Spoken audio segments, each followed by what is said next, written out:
Hello, hello. We are back, my friends. This is the new digs. This is the wall you get to look at now. How's everybody doing? Welcome to July 27/28, wherever you are in the world. Relatable 100, Corey says, what a magical number. I'm assuming you're referring to the episode number, Corey. That took all of 1 minute for somebody to get a joke in on that. I was almost going to skip that number, but I said, fuck it. Matt58 says hello and everyone in chat. Hope the move went well. It did. Yep, we're all done. We're in like Flynn. Do a sound check. It'll probably sound a little echoey. It's a new space. It's a huge space. So there's a little bit of an echo in the voice. Music's okay. Let me know, you guys. Feedback. Nog, what's up, brother? 2FS. Hello, Brent. How are you, bud? And then George, old school Gunpla. Hello, buddy. Good to see you. Ghost Rider. What's up, Jim? How are you, bud? Paul Deteau, there he is. Hello, everyone in chat. It's not as bright. No, that's a little bit bright. I don't know how that looks to you guys. So we'll have a little bit of experiments to play with. We faced east. So north is that way. That was the old view. West is in front of me now, so there's no sunset. So you're getting basically the daylight sun going that way, which is cool. What I'll probably do is I can start pushing back the stream times a little bit into midday, which will help East Coast US guys, a little bit in Europe, and then the morning times in Asia will be a little bit later. So we'll get back to that because this shift actually gives me that ability. I might cover this up. I don't know. My ceilings are super tall. I think they're 11 or 12 foot ceilings, and I don't have a ladder to get anything to hang a drape or anything up yet if I wanted to cover the blinds. But it's an old building. Last building was new, 2019 new, and then COVID hit, obviously. And it was a traditional US style multi-bedroom walled layout. This is an old, I think a manufacturing or hardware manufacturer facility back in the 1920s. And these all been repurposed as open floor plan lofts. So I've got cement floor, no walls other than just the hallway structure walls, and then the bathrooms segregated. But I'm kind of half in the kitchen, and then the living room, and then the work storage space is down the hallway that way. And it's just a wall of windows. So I've got glass all around here. I'll show you guys later when we get going a little bit. So move went well. Move's never fun, and I just beat the heat wave. Portland is cooking. We're having the UK problem that you guys had last week. So it's here. We're pushing maybe almost low 100s today, high 38, 39 degrees Celsius. Pretty cookie. Yeah, and if you hear the AC, that's an old AC unit right there, which means I'm cooled, which is good. I don't know if you can hear it or not though. But let's see what we got here. It's not as bright. Okay, damn, you moved. Haven't been in a while because of work. Congrats. Just moved, Joe, last week, Thursday. Sound is good. Thank you, Matt. Been reading your books this week. Good, Jim. That's what I want to hear. And sorry, Jim, I couldn't help you on your question about the paint scheme on that Tiger too. That was all that was ever taken of them. They're in the book. Sean Ferguson, hello, man. Cheers from Baltimore. Good to see you. Cliff Harry, no alarms. So I'm in the central part of the city now, and where I was before was a cross bridge riverhead junction of the trains, the freeways. So you had all the trucks, the trains, the boats, everything was right there in terms of its transportation. And plus the hospitals are right there. So you hear the police and the sirens all the time. It's a little quieter over here during the day, but you'll still hear a siren or two. You'll hear some stuff because it's still Portland. We still got to keep it going for you guys. Thank you, Mike. What's up, man? How is Toronto? Stephen Corbett says, good evening, everyone. Chat's going fast. Guys are rolling. It's been a while. I can tell you're itching. You itching for this? We're good. Yeah, lots of good stuff coming. Kind of a reset for me, so that was kind of cool. All new kind of workspace. I'm kind of playing this up before where I've always worked from home. This time now, I'm fully dedicated to a home work office space. So it's a combination.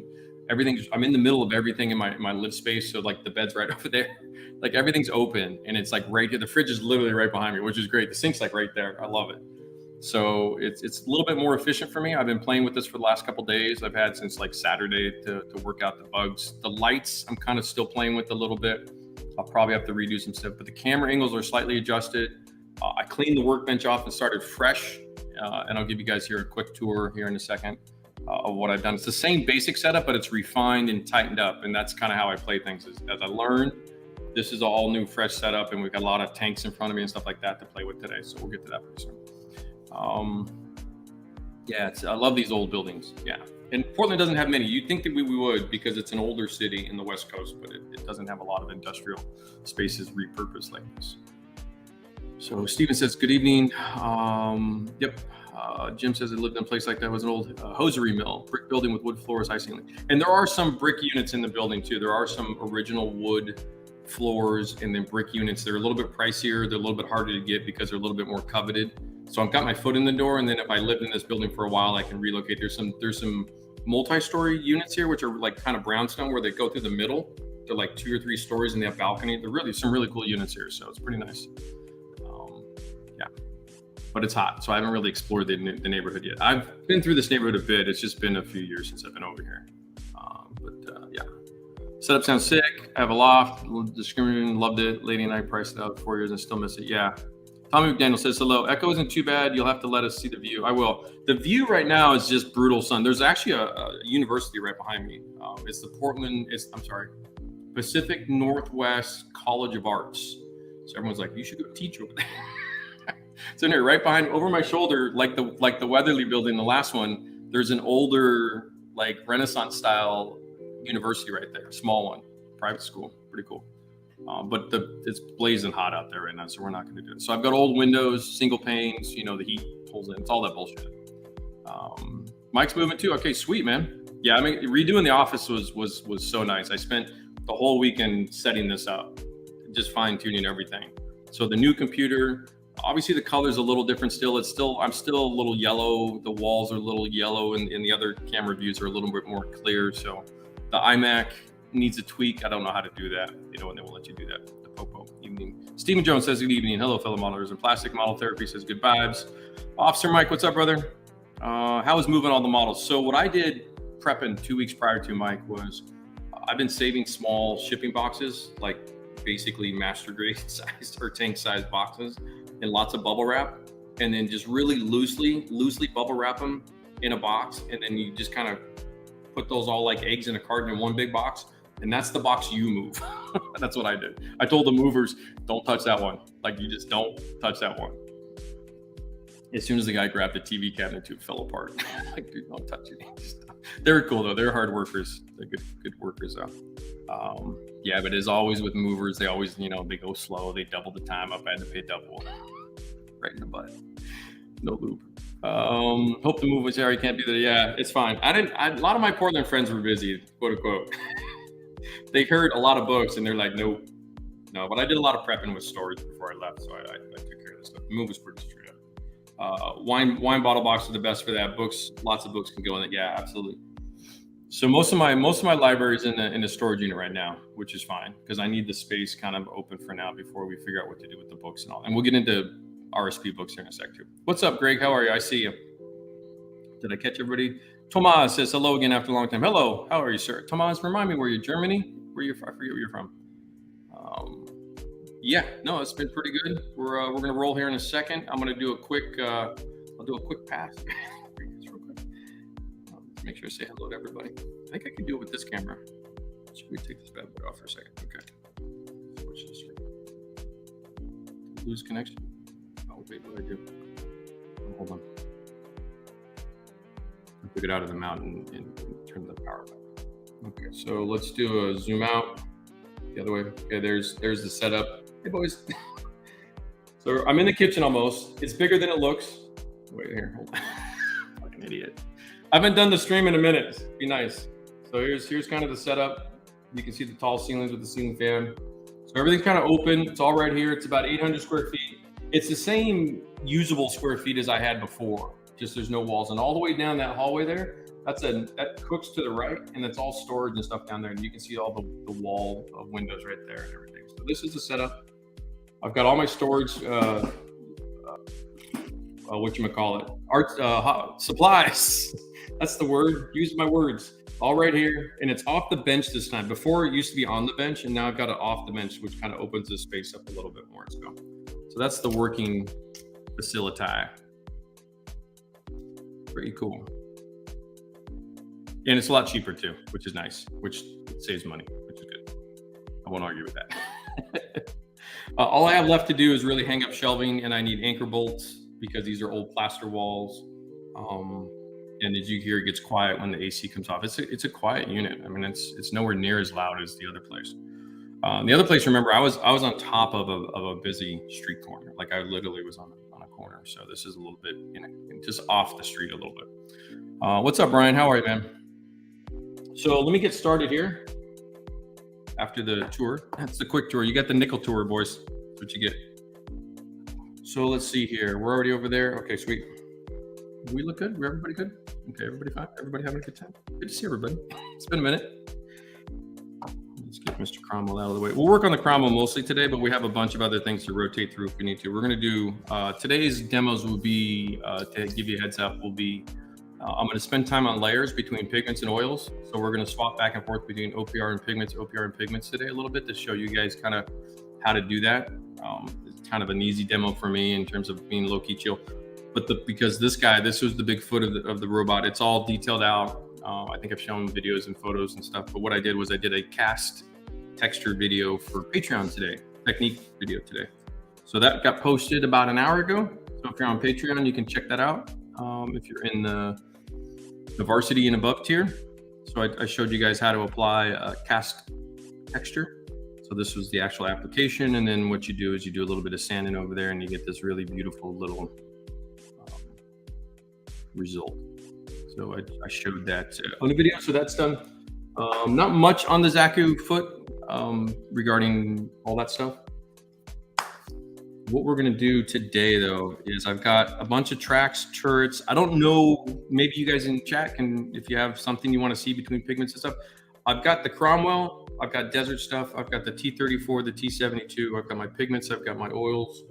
And so we're ready. I've got some wheels and tires and stuff. So maybe we do a little bit of a just kind of showcase of different ideas on different things. Book news is we are in basically a delay mode.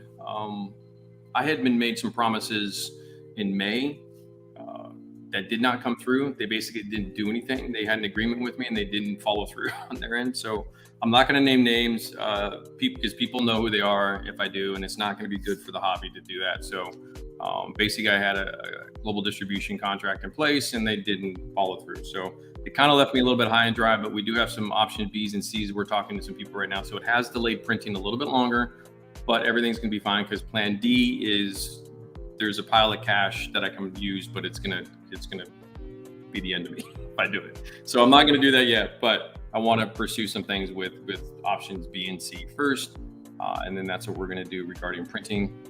So there is a little bit extra delay on KINGART 2 and SM4. Once those books kick out, I'm expecting towards the middle to end of August for those now. Just kind of I'm inching them back and inching them back. If you've emailed me, that's the reply. If you've seen the website, that's what I posted on the website. So I apologize for that, but it's been sort of kind of out of my hands a little bit. What else? Did I miss anything? Summertime. Oh, IPMS Nationals happened. Hope those who went to IPMS Nats, I hope you guys had a good time. I was right. I was close, Thomas. You're right. Poland. Good to see you, bud.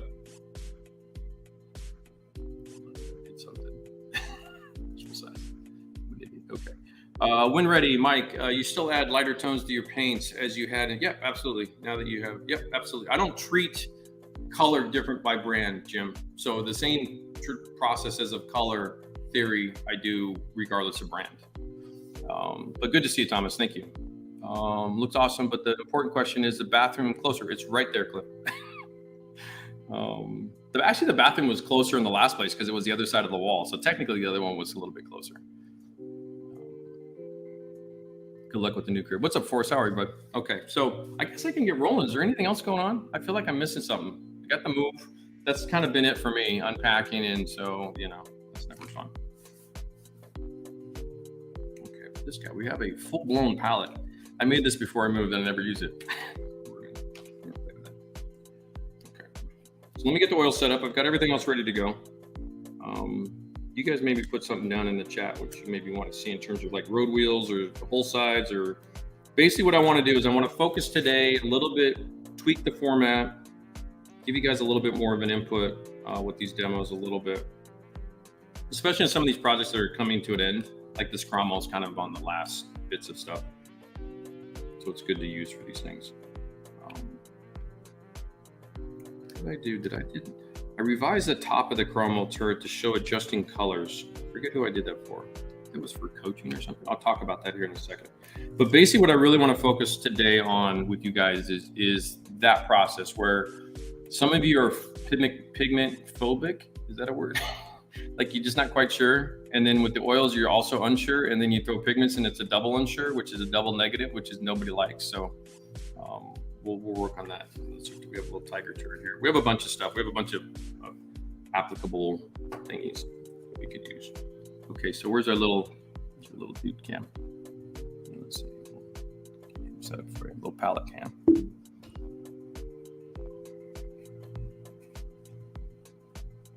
Actually, let me move him over a little bit because I think I can. Hold on here, just getting that, just kind of finding. Okay, that's not bad. Lock it down, baby. So I'm going with a little bit more of an overhead with the phone camera. A little bit easier, a little bit more stable too. When I was trying to get the low angle ones, it was always kind of a thing. So I'm going with a little slightly more overhead.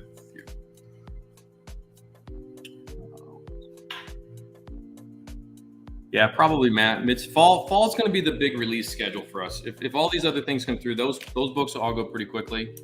It's just getting kind of this cork out of the bottle to get everything triggered again. And the printer's not real happy with me. Again, it is my fault a little bit. I made the decisions, but it's just, I don't want to get into it too much because it's just going to be me shit talking and throwing stuff under the bus. And that's probably not the best idea. Hello, Stephen Wheeler. How are you, bud? Actually, I'll just go ahead and let's see here. I did have a plan in my head. I really did. I honestly did. Let me work on the tiger turret first. Actually, hold on. I'm an idiot. All right. Let's do this first. One more. Hold on.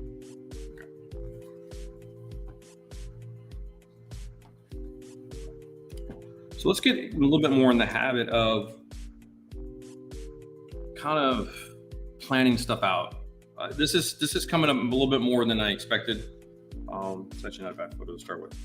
And I'm seeing this on the socials quite a bit too, where guys are kind of winging a lot of stuff, where you think effects look a certain way in your head, and then you start playing with techniques and products and applications, and shit starts happening. You're like, oh, that's really cool, and you don't know what you're doing though, because you don't have a game plan, you don't have an end game. And so one of the things I really wanted to kind of push with you guys more, and depends. Hello, Orb, what's up, brother? Robert, hello, good to see you from Boston. You can scroll back, Robert. I just showed the apartment, the new loft. But one of the things I'm seeing a lot of is a lot of freestyle modeling, if you will. Guys who just they have it in their head that they think they know what it looks like, and they're off and running, and they're not paying attention. Not to be a dick, but somebody's got to hip check a little bit of this.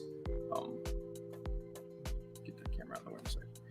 I'm on the zoom, on the wide angle. But so what I want to do is get you guys to kind of always have something, have a nibble, have a cookie, where you can look at something and you can kind of see what's going on. What I mean by that is if you start studying the photos, you need to start looking at what you're doing, like where your chips are going.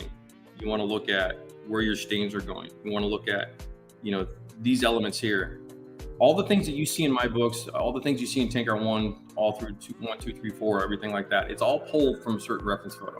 Oftentimes I'll mix different photos to get kind of my version of things, but I'm always trying to find something that it has a basis in reality somewhere.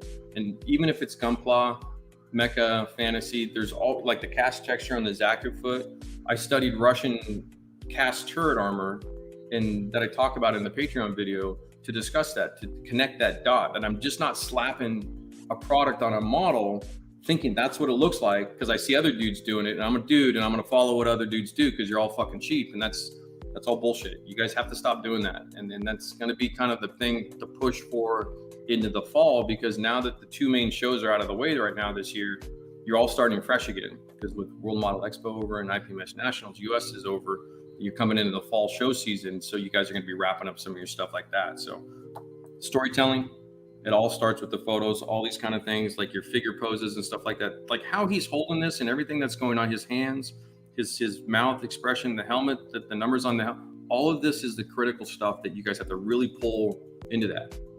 In a piece like this, what you're seeing though is you're seeing a matte paint with dust and dirt on it, and you're seeing lots of stains and whatever, and you've seen a bouncing of that. So that's what I want to focus on today, the pigments, OPR, and kind of working from a reference photo, kind of an idea to get you guys a little bit back on track. Get everybody back on track. We have some British stuff too if we need it. Just want to hit on that first. That gets me kind of in the mode too, because I haven't done a video in a minute. So one thing, like if you haven't done this for a few days, you get a little rusty yourself. Yeah, we all need some cookies, right? Right, Chris? I loved your little Hellcat, brother. That turned out really nice, even though I know you said you stopped and you're going to come back to it. But... okay. All right. Everybody good? Did I miss anything? Question, TF4, can you please show how you streak the pigments on the SIG 33? Love the effect you achieved in the project. Okay. Cement floors get squeaky chair. I don't know what Mike's talking about, because Officer Mike always asks these weird questions that are super random. Let's do this. I could show you real quick. I could do that. Oh, we are having a summer sale. It is ongoing. It's all in stock books. So you have KINGART 1, KINGART 3, KINGART 4, SM2, and SM3 are all on sale right now, 20% off. And I have lowered shipping prices a little bit because we have been able to adjust some things in terms of actual fulfillment shipping, which is kind of cool. Every little bit helps, right? Every little bit helps. So SIG 33. Tell me when to stop, Mike. En route to the P. Yeah, Mike's on his way to work. He said he wants to know, can you show how you streak the pigments? Okay. So there's some pigments down here.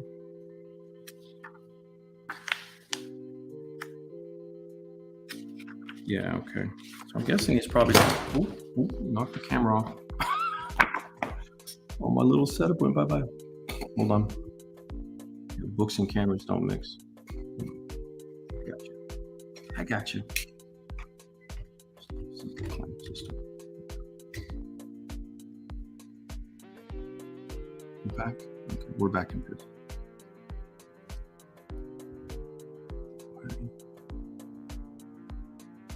Okay, sorry about that. Yeah, I'm a little bit. It is a little bit cozier. So that last time was right in front of me. Okay. So Officer Mike's asking him probably about stuff like this. And yes, I can definitely show you that. There we go. This stuff down here. I'm guessing that's what he's talking about.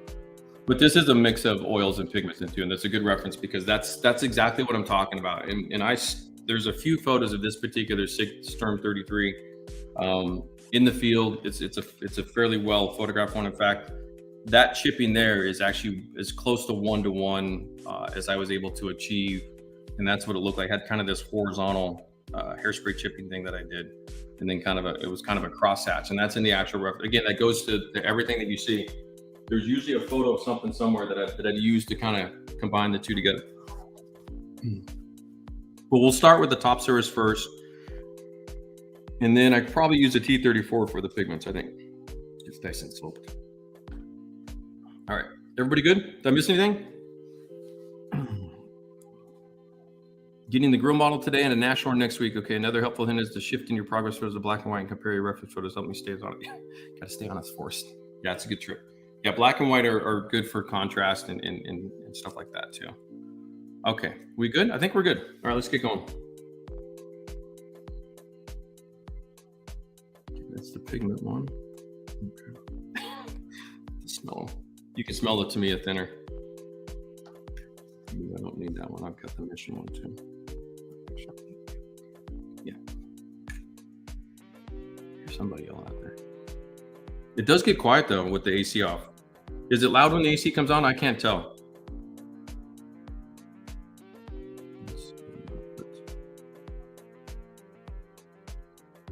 A little bit more space.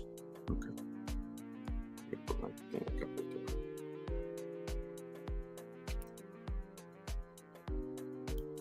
Yeah, so from what I've seen, I think the quality that I saw at the Nationals, in terms of the photos I saw online, a lot of people are followers or, we know each other, stuff like that. I was really happy for a lot of those guys. TJ and Grizzly and stuff like that. I think John Bonami, a lot of guys did really good at the Nationals. I don't know if they're going to roll through today, but if they do, everybody say hello. Congrats. They did a good job. And it looked like the Nationals, that's where was a success. So I guess that's good. I guess that's good. Okay. Blenders.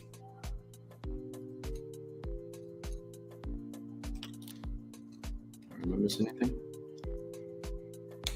Brushes here. It is almost time for a new brush order. I will say that much. Got to hit that KINGART. I'm sure they're going to be doing summer sales too. If I don't have it ordered in a minute, I could use some new ones. I do have a couple. I have like 2 newbies back there, so I probably got to put a fresh order in pretty soon. Okay, so I've got my oil sets. We'll put so when we do this process, when I talk about this process, you can start any way you want to start. You can start pigments to oils, oils to pigments. It doesn't really matter. For sake of conversation, I'm just going to start with oils first. So just sometimes I like to get some stains down first, but there's no right or wrong for that.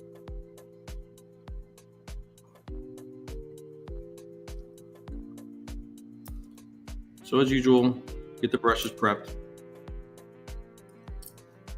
Yeah, I decided to do some just basic armor stuff today just because I've been running around crazy anyway. I still have to clean the old apartment too. And it's like 100 degrees right now, so I've been putting that off. I have till Saturday. I have to turn my keys in.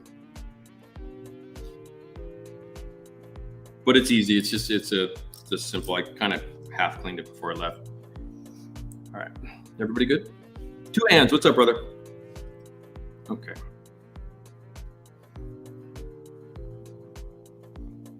So anytime you sit down with the model, kind of showing this as much as I can, kind of get that surface ready to go.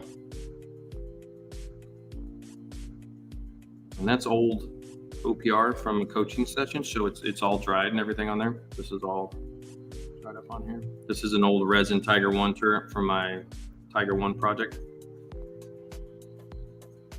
It's got decent little texture on it. It was all done with the Dremel though. You can see the Dremel marks. I don't know how sharp that is for you guys. It seems to me, you guys tell me, make sure you're on the 1080p on YouTube when you're watching. There is blah, blah, blah. There is a little bit of like a focus hole, like focus hole, is that a word? Where I'm seeing everything crisp, and then when I look up at the computer, it looks fuzzy to me. So if you guys see that, let me know. I'm on a new internet too, by the way. It's a full gig download, but it's a fairly low upload speed. So if you see any hesitations or anything, make a comment down there. If the sounds a little weird, I'm just kind of fine tuning everything. And I'm going to be able to jump back on the edited videos here next week too. So I'm looking forward to that. A lot of stuff coming, PDFs, edited videos, a whole bunch of new Patreon stuff. Lots of things happening. So because all these armors, the T72, the T34, the Cromwell, they're all going to be shipping out. The Stug's about ready to be shipped out to its new owner. The T72, the same, is getting close in its final legs of kind of its redo. All these armor projects are gonna go away, and we have new ones coming in, and we'll do a big debut in probably a couple weeks for that in terms of what's coming in. We have the Zaku 2 diorama project, which is kind of an armor mecha, and ultimately some figures and some base work, but that's probably long term. And then we have a bunch of mecha / Gunpla stuff going on too. So Robert says that KINGART has a 15% off sale going on right now. That's not too bad. Sometimes they have like a 50 or 45 too, by the way. Hit those up when you guys see those. Got to do my chores. Please hit the like button. And if you do like the content, consider subscribing. I'll get back on the promo. I'll get back on my chores. So like I said before, if you missed that comment before when we started, this is east behind me, which means it's a morning sunrise, which means as the sun goes that way, your way, the sun's going that way, I think I could push these streams to like a 3 p.m. West Coast, which is a 6 p.m. East Coast, North America, which puts you in a little bit of a later hour UK, Europe, maybe 10, 11 p.m. a little bit. And then it's a little bit easier for the Asia market to come onto it. So we're going to shift it. We'll push it back. We used to do that a lot back in the first few months. So this is all ready to go. I should probably get to work. Eyeballs.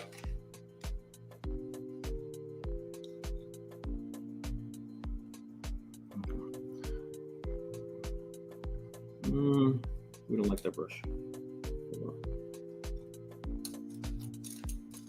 We have another decent one in here. All right, I'm gonna pull in a newbie. All brand new in the cellophane.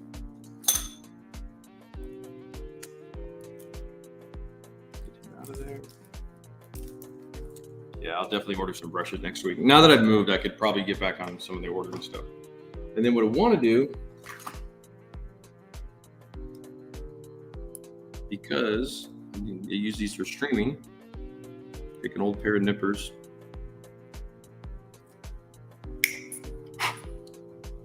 That way I don't bump the camera as much. Okay, now I've got a crispy newbie. Okay, goes back. Sorry about that. All right. Arnaud, hello. Bonsoir. All right. So let's work from the premise right now until everybody asks or somebody says differently. We're going to kind of go with a light tone model here, kind of a, quote unquote Dunkelgelb desert scheme, something of that nature. We have 2 projects in front of me that we can play with. We'll just go kind of light to dark. And I need this guy.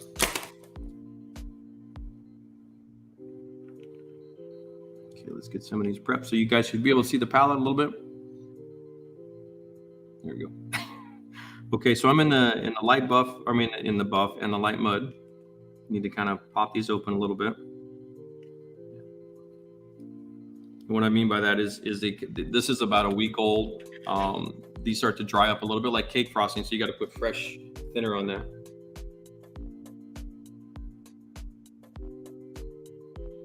And there's no point in me doing this an hour ahead of time, by the way, because that'll just dry right back up. So I do it live with you guys.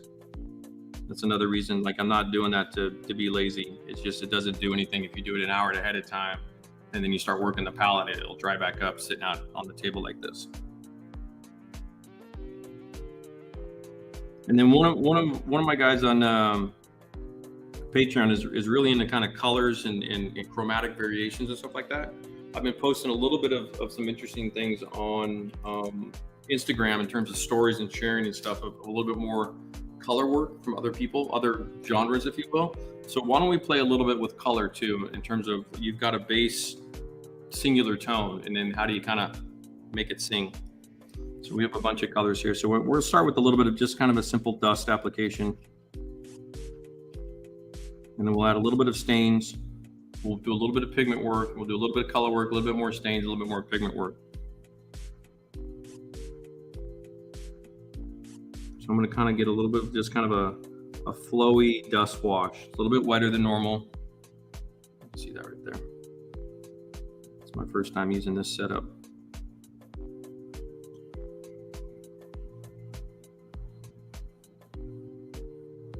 Make sure everybody can see everything okay. So this is a little bit kind of a wetter, but you'll see what I'm going to do here in a second. I'm just going right over older work too.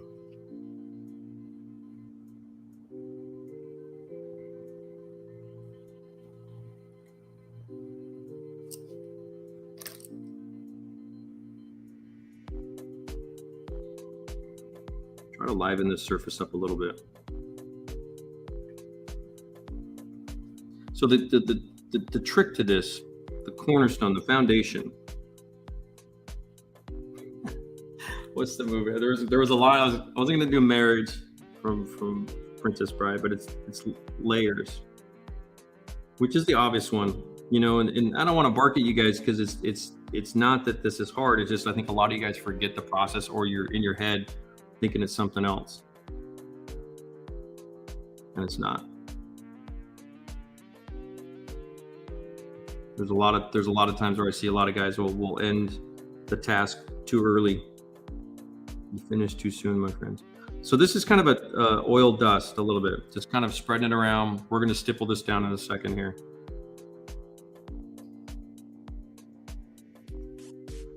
And that's a good reflection in terms of how much liquid is on that from the cup of thinner there. And you can see, hopefully you guys can see with the palette cam, that all works pretty good, doesn't it? Pretty happy with that.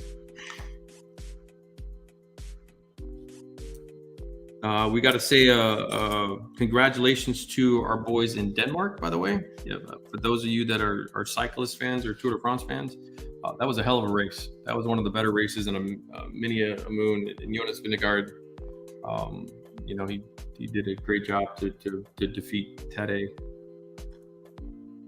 Wonderful race that we saw. This will help since the TKS are tan. Okay, cool. What's crapping in, boys? What's up, Patty Cakes? Marino, hello. Isotope, sorry you're late. You are late, brother.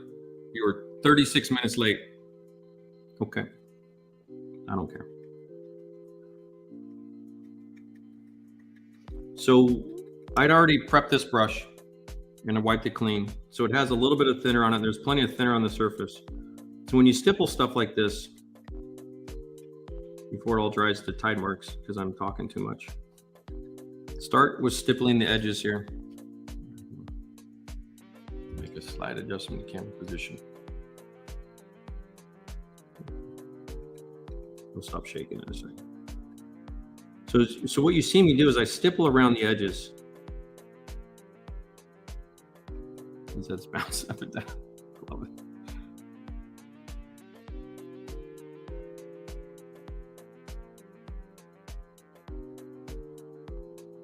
So this defeats all the little tide mark problem. And it's just a matte paint. There's no varnishes, as you guys should know by now. I don't really use a varnish. Notice how I rotate the bristle head. Like this is a radial pattern. So watch how I rotate that bristle head around. See how that gets that diffused look, like right there? Do a little zoom for you guys.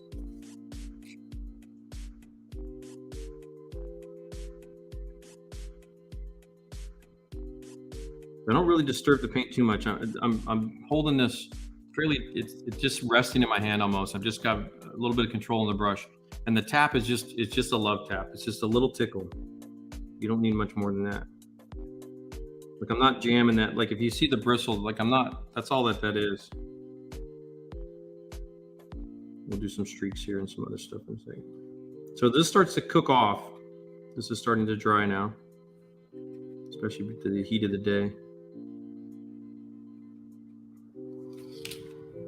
Rotate that around. You get a little bit of dust texture, which is kind of nice. Did I not pull in the streaker? I need my streaker. Let's go this vertical streaker. So take a fan brush. So to Officer Mike and some of the other ones out there that are curious about streaking, which is a weird comment to say to a police officer. I swear, officer, it wasn't me. Okay. So this is a slope surface right here. Kind of play this up a little bit. You pull some through. You don't need a lot. I got a little fuzzy there.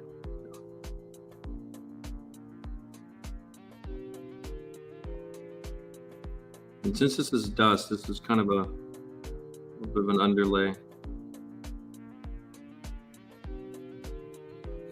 So you can see this is just only had a little bit of thinner in it. I probably have a little bit too much actually. That's probably a little bit, you can see what that looks like. Best thing to do, actually it's not bad, nothing wrong with that. Kick this with a hairdryer. Remember, this is just layer one. This is just the first layer. We can switch to a little bit more precise one too. We can kind of work some of these. So even though I dried that, you have a little bit of a working time.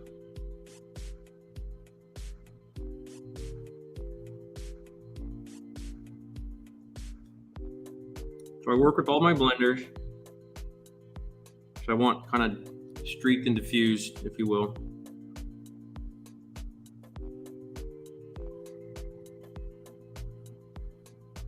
And you can already see, actually, you can see through that, there's tape below it. What you see here too as well, which is actually to the point of what I was talking about earlier, is there was some previous work and you see these little stains and speckles and stuff. That's exactly what I'm talking about. Like there's always a progression of age. And the thing that I think want a lot of you guys to really start capturing in your work is the age of stains, dust, new stains, grease bleeding out, oils, whatever's going on with the machine. Think about that a lot more, that it's not happening in one moment. And that the way you recreate that is this layered process. So there's no special trick. It's just, you just have to keep layering up. Hopefully that makes some sense. If it doesn't, let me know. What did Jim get? Congrats. Oh, hey, I'd like to share good news from the standpoint I just finished a degree of UConn. Oh, sweet. I didn't know you went to UConn. Got a BFA in digital media design. There you go, Jim. Get healthy, build a portfolio. There you go. Hopefully get a job. Yeah, that is crucial. Congrats, brother. Getting a degree is a big deal. So you can see once you start to dry that down, or once it starts to dry. And since you have some working time, so what I'm doing now is I'm critiquing myself as I do this. Like I'm looking at things, even while I'm talking to you guys, I'm like, okay, well, I didn't like kind of the pattern around the cupola, kind of adjusting some things. And you can see the texture kind of disappears. There's still a little bit of working time in there. I like the opacity of the oils back here a little bit. This was kind of a quick down and dirty paint job test demo thing. So there's a little bit of pink red primer peeking through a little bit more than probably should be. I think I was showing some other effects. So that's layer one, kind of getting a little bit of a dusty oil wash down. Just considering it's either a summertime tank in Italy or Russia or the desert or something like that, doesn't really matter. Just kind of doing some things. And that's the other thing too with your references is don't get, well, you can be as precise as you want to be. Don't be shy if you see Italy summer 43 and you want to do something in a different part of the world or a different era time frame. Like you can look at an olive drab Sherman in Italy in the summer, or Sicily, which is like, I'm just trying to think of a high contrast dusty situation. And you can apply that to NATO armor. You can apply that to a 1960s olive drab French AMX 30 if you want to. So don't be shy about that, but just base it off of the reality of what you're looking at, because that's how you correlate that. So if you guys are Gundam guys and you're doing weathering and you're looking at the foot of a robot or the lower extremities of a robot, just look at that shape as like the turret of a tank, and then go and find other relevant reference, or the whole of a tank, and look at the relevant references that kind of say, okay, well, I want this color scheme, this kind of region, and you can almost find most of the things. And if it's not in your colorway, you're just going to substitute your base color. So it's not going to matter too much, if that hopefully helps. Yeah, Jim, go for it, man. Ambition is going to be the thing that gets you through all that.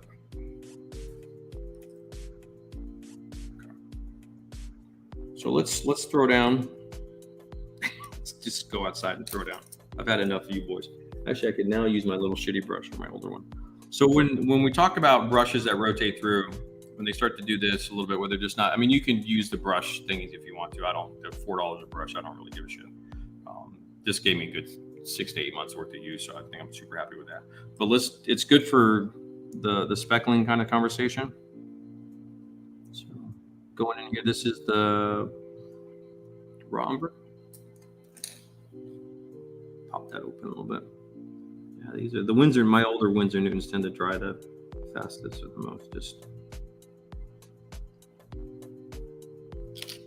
gotta kind of get down into the good stuff. There we go.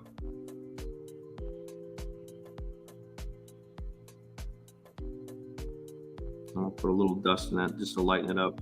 I don't need it quite so high contrast. So do a little test speckle.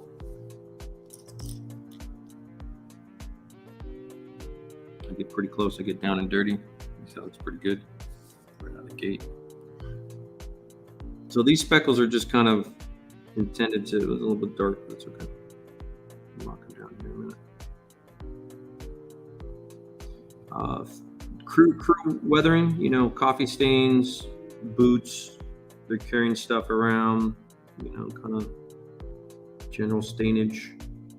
It's a little bit tough with the missing pieces and the hatches and stuff. I'm kind of winging it a little bit, but you get the idea. That's a good one. I'm a little happy. So when you do your speckles, same thing. You've applied an oil, so you can come in without anything else. Just kind of give it a little love tap, and that kind of knocks some of those down. So if they're a little strong, just kind of tap to them a little bit. And again, I rotate the See how I rotate that? Get different shapes, kind of directional a little bit.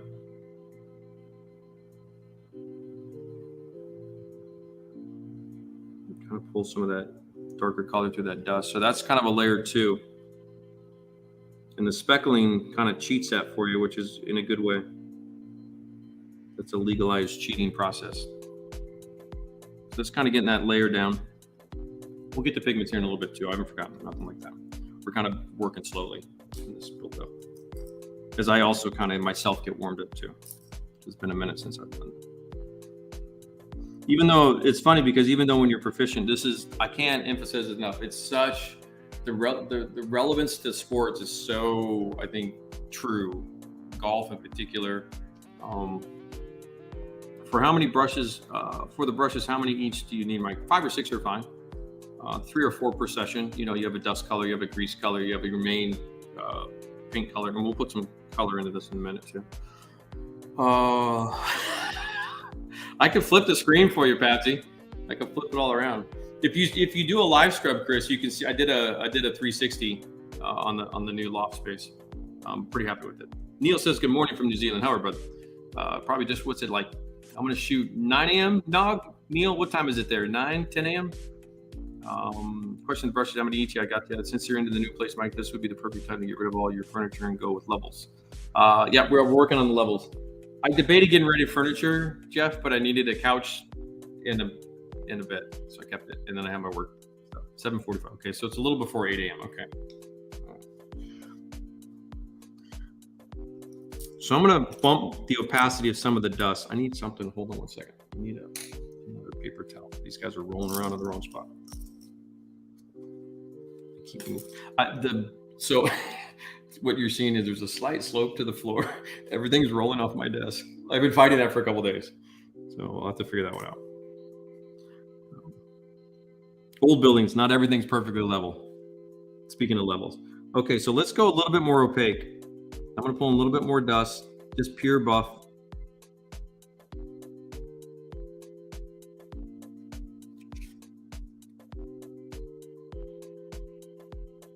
So this is layer 3, technically. I'm being a little bit more specific, just kind of using what I've applied down there and where I think the dust will kind of build up a little bit more officially. That's the right term. And you can see how, so what you're seeing now is if you review the first applications, how wet that was or how much more wet it was. This one is much more of a pure paint application. So when you start controlling your layers, when you start 1, 2, 3, 4, less and less and less and less thinner. That's the trick to that with the oils is at first you can kind of go a little bit more wet to get it diffused, which is what you saw, and then how I stippled that out. Well, now I've got just a little bit of workable thinner on the thing, and you can see it, hopefully see that with the palette cam. You kind of see what I'm doing, and then just kind of coffee shake stipple that in kind of the shapes around there. It's nothing really dramatically, you know, or difficult or anything like that.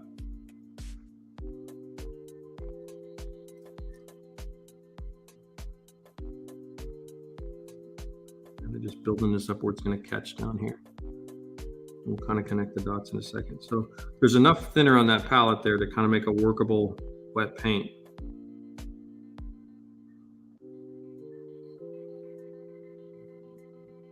I want a little bit, so I want to adjust and go a little bit more of a pin wash around this little detail here. So I want a little more flow.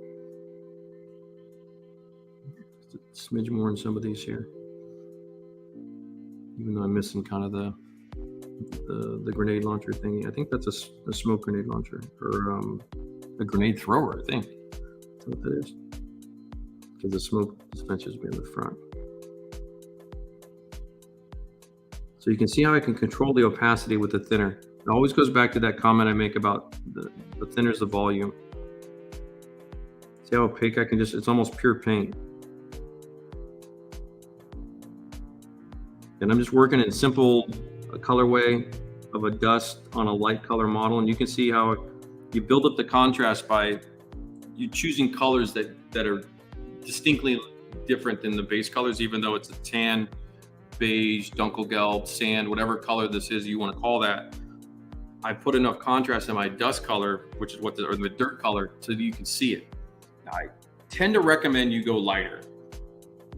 From the judging aesthetic, if you will, oftentimes, unless your piece is distinctly hardcore Eastern European winter and you need that black, rich, dirty mud, I think you'll find most models will have a more, if you're kind of still in the phase of how do I do all this, keep your dust and your dirt tones lighter than your base colors of your model. That contrast will look more pleasing to the eye. It's just a nicer look, I think, from an aesthetic point of view. That is a little bit subjective, but I think overall it holds up pretty well. Nikolai, there he is. How are you, brother? I haven't seen you in a minute. Mike's at work. Yeah, be safe, brother. Yeah, I'm well, Nikolai. I hope you're well too. I've recently moved, so that's how I've been spending my summer in Portland, moving furniture. I did it. You guys can see the video if you can scroll back and then catch back up live. Chris, I love it, man. All right. So back to the action. So you got a little bit of working time with that. It's just fresh oil paint. It'll hold up for a minute.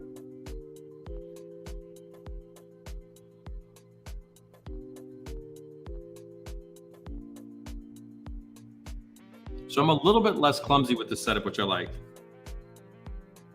even though I still have to do the autofocus myself. So same idea. Take your little stipple, dude. Just tap that in there. And see what you're seeing is the front edge of that bristle towards the top, that way, is what's going into the paint. So I just kind of work the edge. See how I kind of pull that down? I kind of tap it down a little bit like this. So it gives a little bit of kind of a direction, kind of pulls it like the way you want that to come out.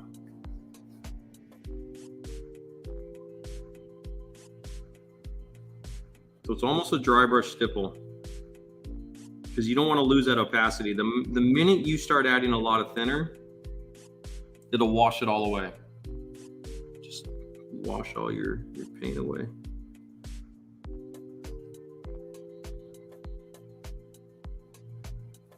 And you can even do a little bit of this. This is probably a nice touch too. So we're still kind of in layer 3, 3.5. Nope, wrong brush. What did I? Oh, I mixed my brushes. I'm an idiot. Wipe that one clean. Go pick up this was the dust brush, I think. Yeah. Okay. I did have that right. Just the brush is so old and dark, it didn't look like my dust brush. But let's reload it. Some dust, a little bit thinner. Mix it on the palette. You guys can see that's what you're looking at on the palette cam there. It's a little bit glary, but you get the idea. Hopefully. Any questions? Am I missing anything? I feel like you guys are just chilling. If I had cigars, so you could smoke for everybody and we'd be barbecuing while I do this with the big screen in the backyard. That would be the way to do that. That would be dope.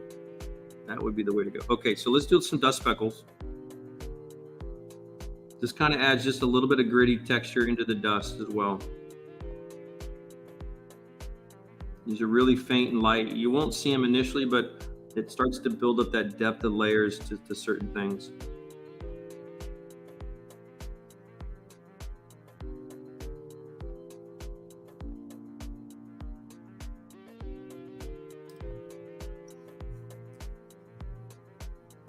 So it looks a little worse than it is. It's not. You almost don't see them. You're seeing the wetness there through the glare, which is why I like that view a little bit better, because from an educational standpoint, it does show you guys the moisture content of the thinner. I think that from a technique point of view versus the reference point of view, commentary is the precision of the thinner. Really focus on that part for you guys.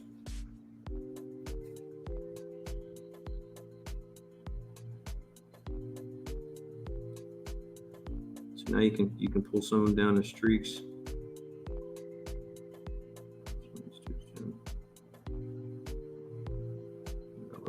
I was like, where'd that come from? So horizontal surfaces, they have their own sensibilities to them. Try to be a little bit realistic with stuff. Kind of give it a little something here. Like maybe it got rained on and kind of things washed away. The tank was tilted. Like my table, it's like there's a half a degree, water will flow, like physics. science. Like that's what happens. So you can see what this does is just kind of gives it a little bit of, just starts to get a little chromatic variation into that. And if any of these things you don't like I thought that color might be a little bit too dark, you still have a little bit of working window. We can knock some of these down a little bit.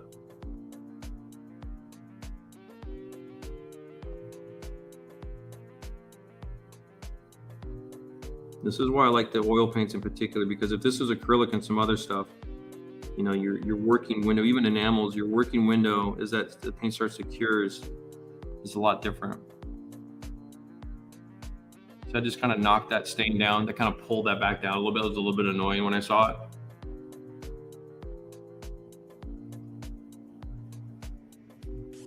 Kind of soften that edge up a little bit.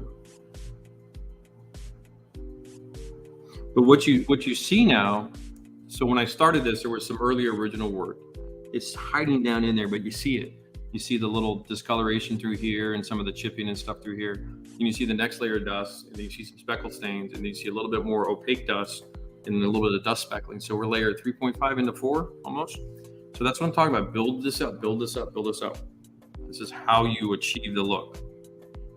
And it's pretty chill. I mean, we're just hanging out. It's not even 1 o'clock. Is your OPR dust color depend on your pigment colors? So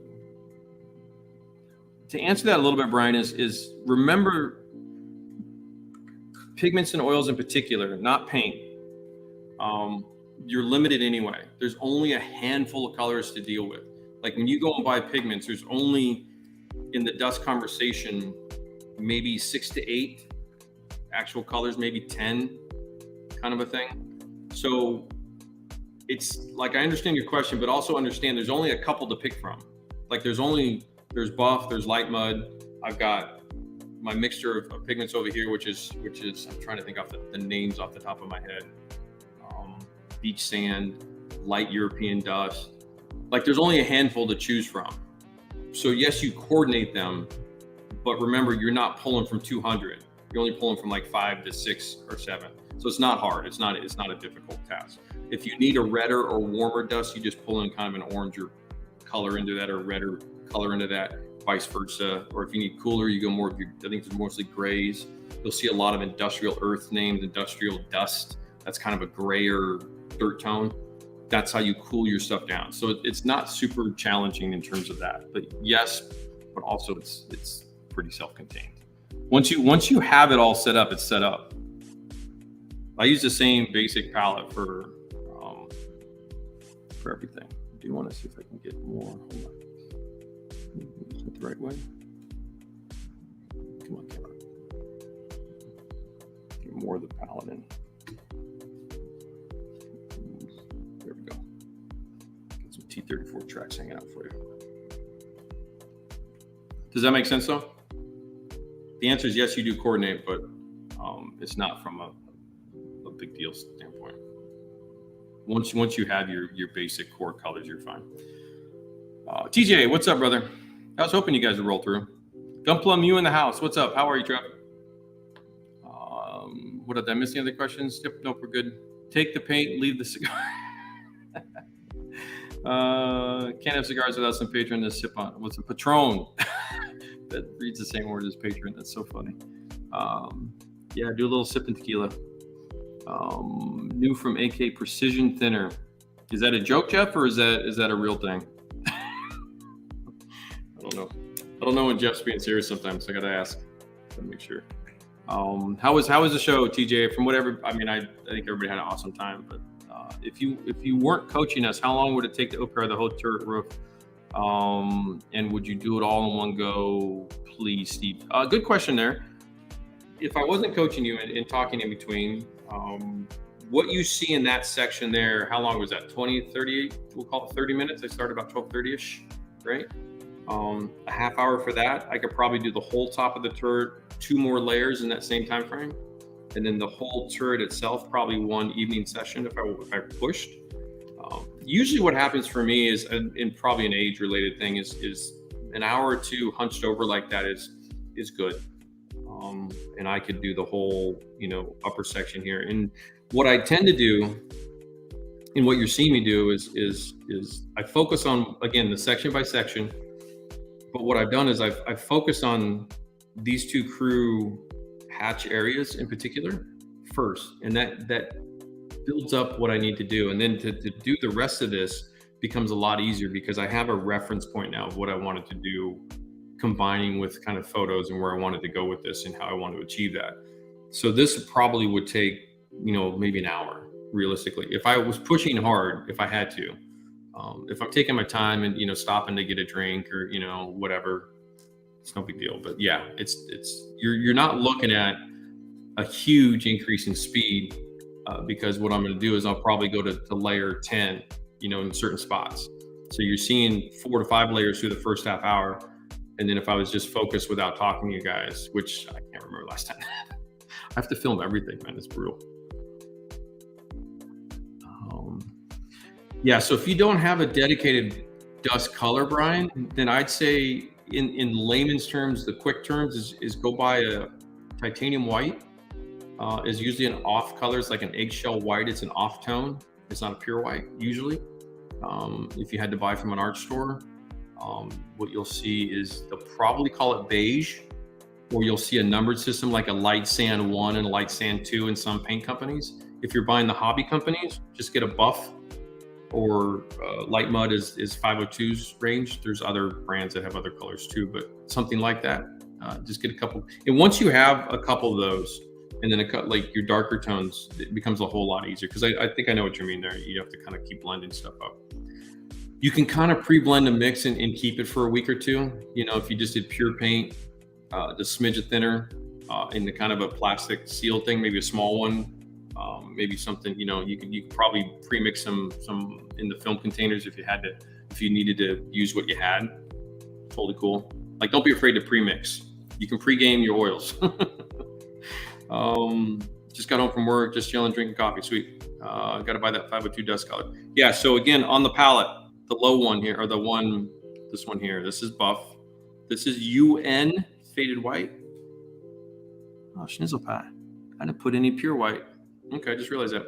This is UN faded white, buff. I don't remember their numbers, but the name should be the same. And light mud. Dark mud is the dark gray color right here. There is industrial earth, which is this kind of super dark olive drab. This is that's KINGART gray. This here is 502 faded gray. This is black. No, my bad. That really the one that looks black, even though you maybe can't see that too much. Actually, here, let's do this. Do a quick color. This one here that looks black on screen is actually Payne's gray from the 12 Shades of Gray on the Amazon. It's in the link in the description. All this stuff's in the description. Basically, 502. Just go to their website. It's no big deal. That's my KINGART black, which actually looks a little bit less black than the Payne's gray. Payne's gray is one of those colors that sometimes the Payne's gray is like a mid gray when you get the tube, and then sometimes you get like a really dark version of it. It's one of those colors that the manufacturers are all over the board with it. So kind of play it by visual. Like look at your finger. Okay, that's what it looks like. I don't know why I did it.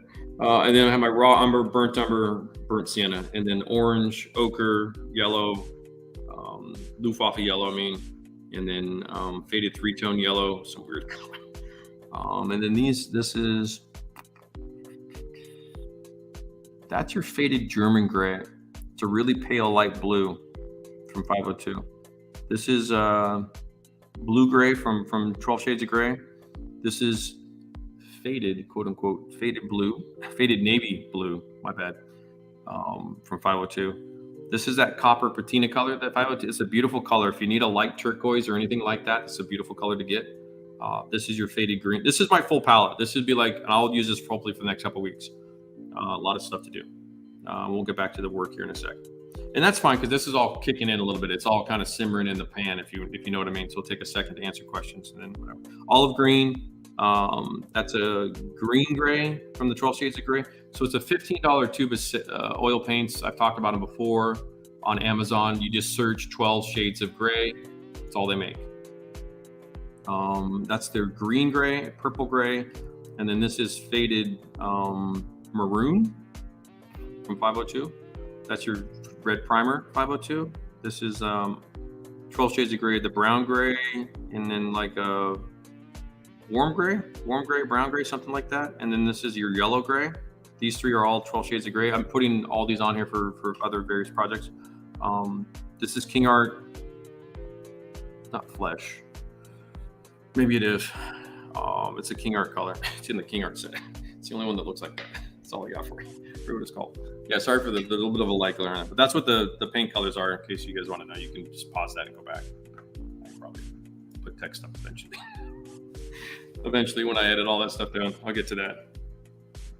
But when you start to rotate the angle of the turret around, you start to see that kind of dust starting to kind of do its thing properly. You want to also rotate your point of view on your models too, so you can see across the surfaces, because that's a lot of times you'll see the way the light picks up off of dust and how that works. And speaking of, I guess we can throw a little bit of pigments on.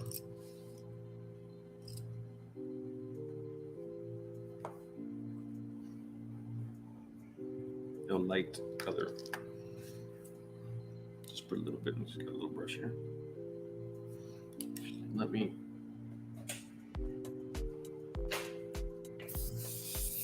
I'm gonna do a little bit of the dust, what you see in Tank Art 1 with the Tiger 1, the gray one. So a little bit of paint thinner. It's way too high. Hold that. So what I'm doing is just using my little Mac valve here. So I've got a little bit of neat thinner in that. So you want maybe 4 or 5 psi. So you either set that on the compressor, or I'm using my little Mac valve for that.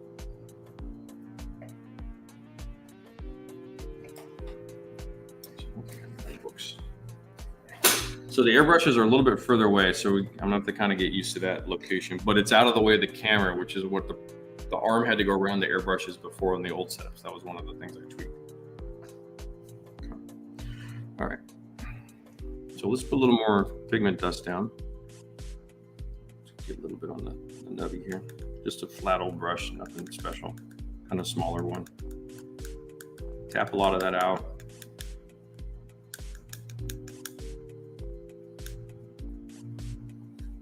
So this is all a matte surface, so this will do pretty well.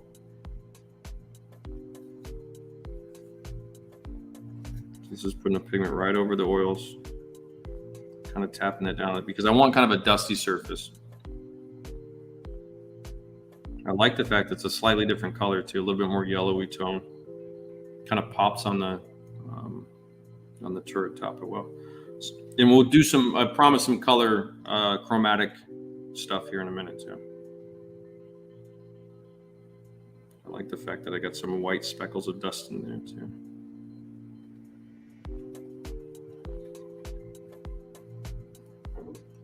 One thing to do is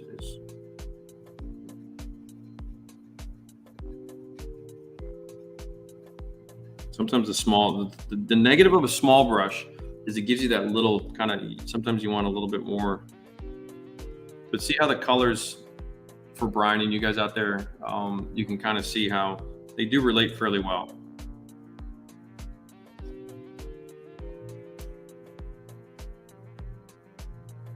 I think the yellow comes from a little bit from the beach sand.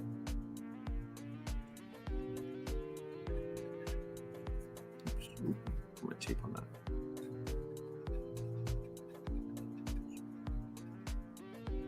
So again, there's no varnishes being employed.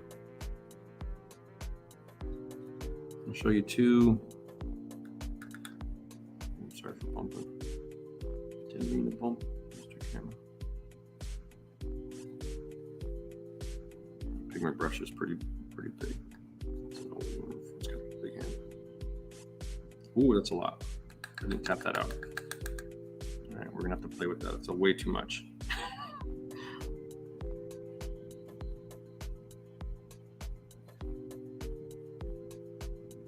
So the couple things you got to remember with pigments. Yeah, don't do that. Hold on. That's what I get for not paying attention. You get to see the human side of this. There we go. Saved it. What was I going to say? Okay, so with pigments, understand the delicacy. No matter what you do, you can't seal them. So fingerprints will happen. If you have pigments on the surface, they're a dry powder. No matter what you do to them, almost 90% of the time. If it's in a surface like this, just know that you're not gonna be able to touch that. So you gotta be careful with that. So you have to time that out a little bit. So when you're doing pigment weathering per se, now I'm out of sync because it's a demo, but that's towards the end basically. You good? Okay, you're gonna get I'm gonna make a little bit of a mess. Okay, so airbrush, about 4 or 5 PSI. You can kind of see just spits down that.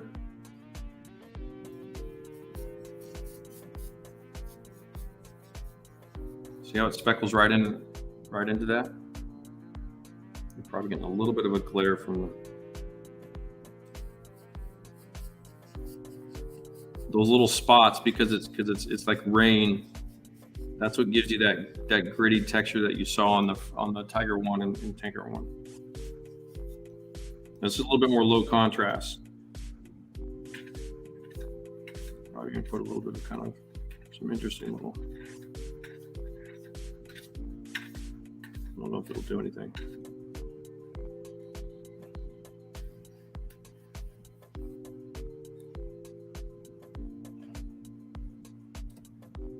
So that is what, layer 4, 4.5, 5.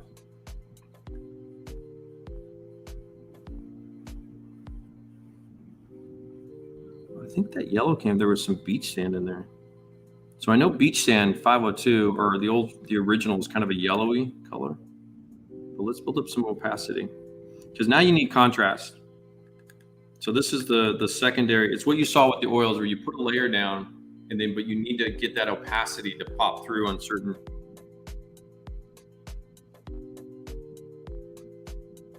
So here I'm just kind of concentrating some of that.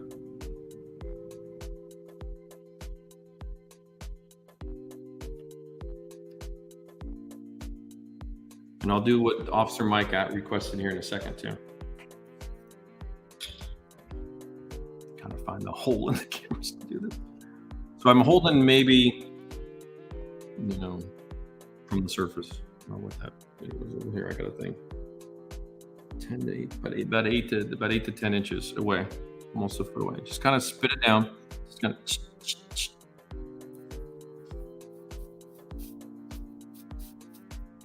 Kind of walk it closer.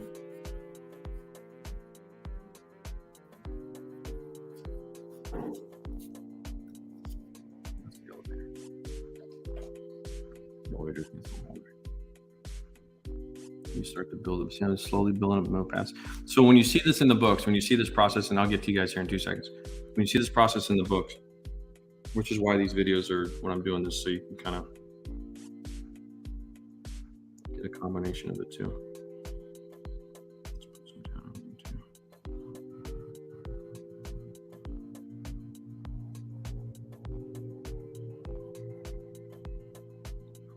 You're looking at to finish the sentence. 5 or 6, 7 times I do this. So this is what, the third. So I just keep building that opacity because that spritz. It's a patience. It requires patience, but what that does is that sets that into the model. That's a fixer. That's what you're doing is you're fixing that into the model and you're building up, but it does diffuse it, so it dilutes it or whatever that does. So it does kind of lose a little bit of its effect.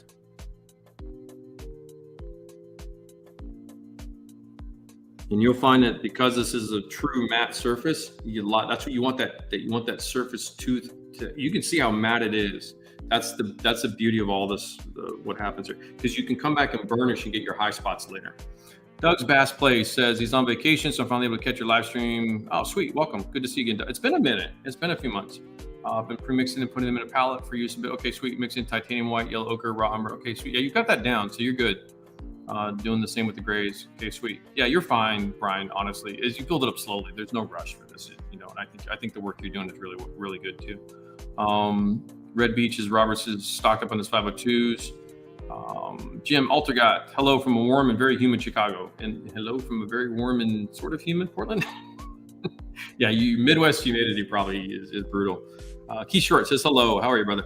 I mixed some tap rust pigments powders on top of AK dark rust enamel fluid applied with brush. Exhausting results better than I hoped for. Sweet. Wayne Beatty, there he is. How are you, brother? Botched my first attempt on that last match. Oh, you're fine, Jim. I got you. I understand. Yeah, it's always fun. I think one of my Patreon boys said, because he's getting the OPR down, he's really, really doing well. And it's opening up things. He said it's so much more. He said to me, it's so much more fun when you don't have to struggle with the technique. So hopefully these videos help. Okay, let's do one little spritz. Lock that in place, and I'll show you what Officer Mike was requesting. Just super gentle. I want to try to keep some of that texture. Just spitting that down in there. No, it blew off most of it. It's okay. That's why you have to do about 5 or 6, 7 times, kind of build it up. But for a dust layer, it's super effective. You can see when you rotate that through, you start to get some really cool. And what you want is you want that grittiness. You want that patchwork, gritty part to that. Okay. So one way to go about, where's my, do I want this one?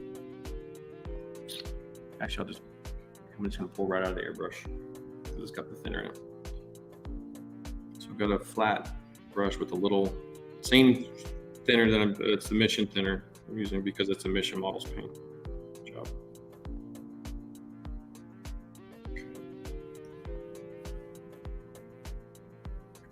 This can get dramatic, so it's really crucial that this brush, the streaking brush, there's a little bit of pigment dust in there, isn't too wet.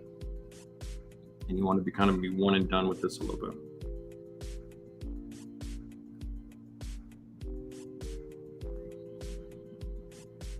So just assuming that this was just kind of water runoff through here.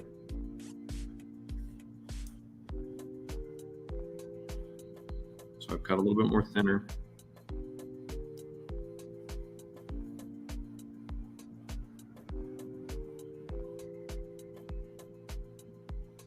So remember, you've got oil paints underneath. So in terms of compatibility, what you're seeing is the pigments don't interfere with that. You have the oil paints as kind of a solvent-based layer, and then you've got these pigments. I am using the same thinner as the paint, but I'm not wetting that surface, so I'm not going to destroy the paint in terms of the paint underneath. So you just pull this through a little bit, and what you get are these super subtle little. See if it'll actually show. Yeah, you start to see super subtle little effects through that.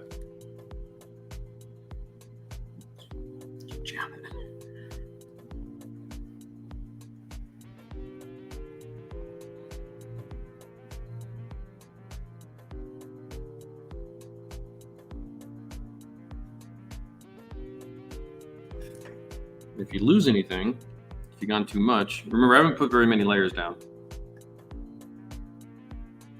And it's a dust application versus a heavier mud application, so it's a slightly different protocol.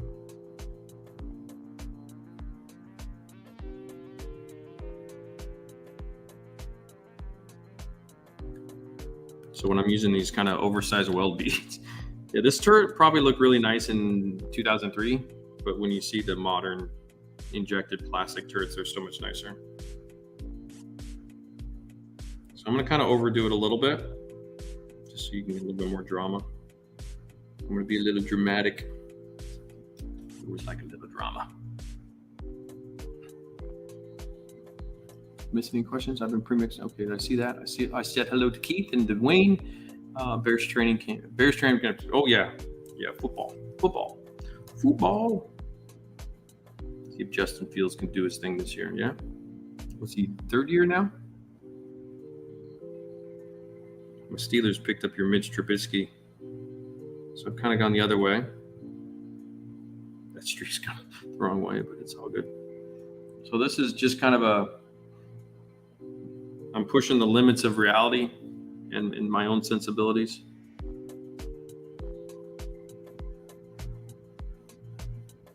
put kind of a semi-wet brush. You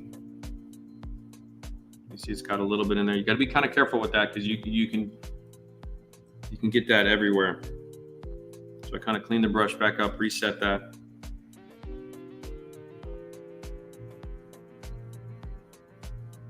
So that what that does is that captures that dust right in that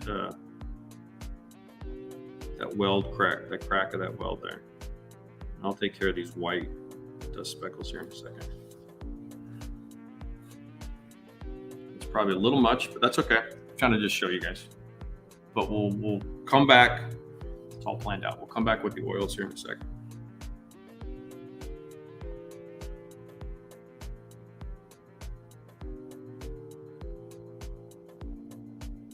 Just kind of clean it up one more round.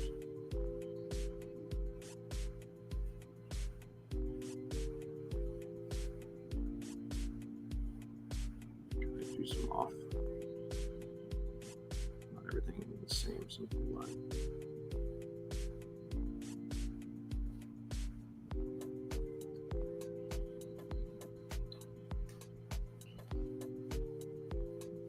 Really interesting little effect there. What is that?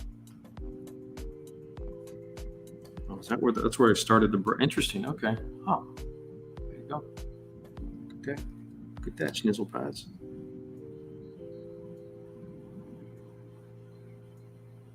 Just be more precise with where I start that brush. It was kind of an interesting little sideways streak.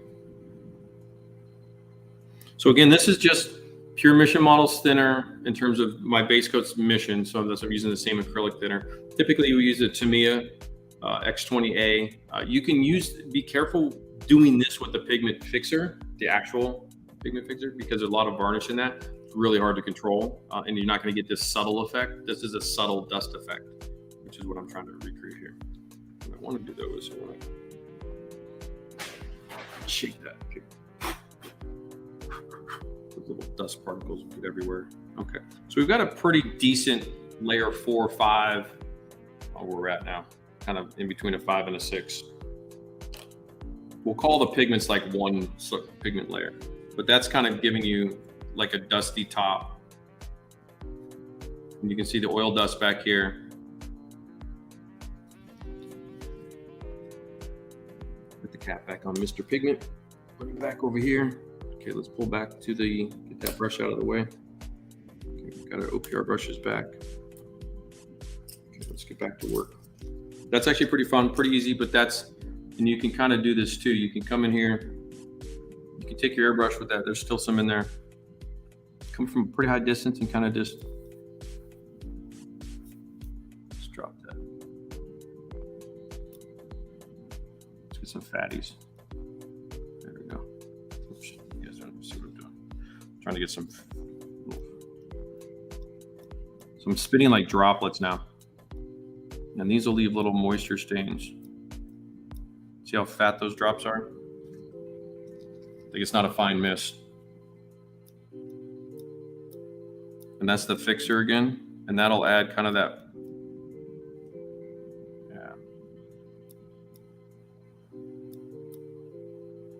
And if you studied, one area to study, because there's really good photos, is look at the Iraqi storm combat photos. A lot of the turret, there's a lot of good turret top photos because reporters were popping out of hatches. Look at the top of those turrets like that, and you'll see that kind of, it's water bottles, it's coffee, it's tea, it's, because you're Brits and, you guys have to have your tea and all that kind of stuff. All that gets on, that's all the human element weathering of them always moving gear around and so on. This has no gear, this has no nothing. So this is kind of the base underneath layer. Then you're going to add stuff up on top of that as well. And you'll see a lot of that in the diorama stuff too, how I'll layer the process up and go from a textural point of view to a paint point of view to the weathering and then the gear and the stoic and stuff. So they're both pretty rare, Jim. Yes, the technique works is identical on aircraft. If you guys are not on the Patreon, hold on. I'm trying to do that without squeaking that chair.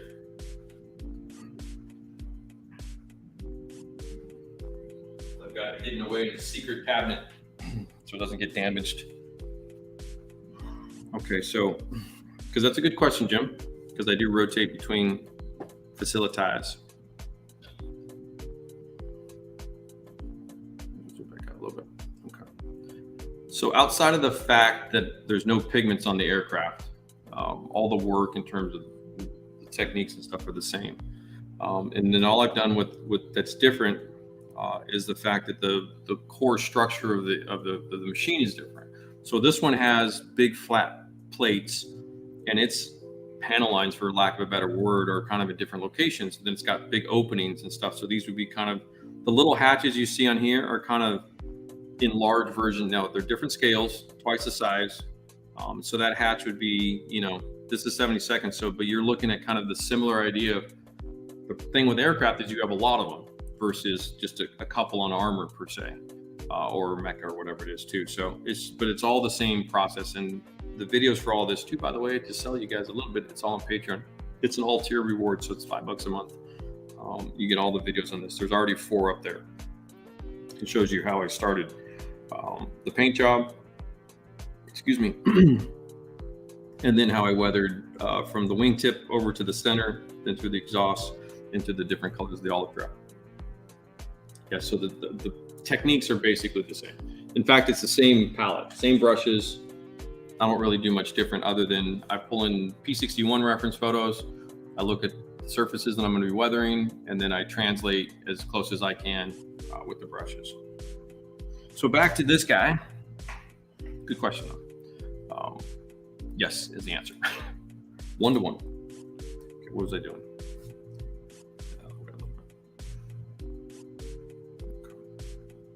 It's a little close. Need some brush. I do like where I've got all this set up. It's a little bit easier for me to do it. Hopefully you guys like it too. Okay, so let's pop in some oils now on top of the pigments. Let's see what happens. Hello, what's up, Sal? Good morning. This is the new studios, Al. So let's go a little bit more in the ochre crowd. So we're going to make a color on the palette that kind of is a darker version or yellower version or just a different shade version of what else going here, of the base actually that's Sandgrel, that's not Dunkelgrel, by the way. It's 7027, I think. Oh, where's my shizzle pad? Okay, that's not bad. A little bit of the buff in there. Brighten that up a little bit.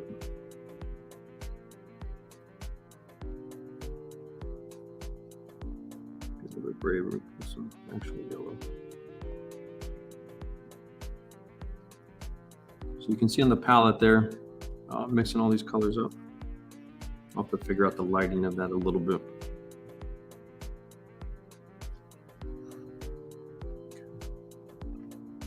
It's a little too yellow. So I'm gonna go a little bit more brown. I want to go, let's see here. Let's go a little bit of the raw umber into that a little bit. Kind of a gray brown color. Yellow is so powerful. And even though I can see on the what am I talking about here? On my cardboard palette, you never really know until you put that color down. But I wanted to add a little bit of kind of a chromatic variation into the paint. It's a little bit more of an advanced process. Be a little bit more confident in your work. Kind of the coffee shake scribbles in here and there. We're going to do some things here. The pigments will act like a sponge, so they'll absorb even more. So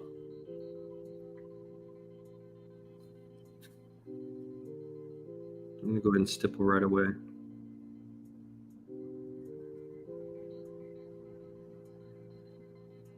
Very, very gentle stipple through this. You'll lose some pigment work. You'll add a little oil work.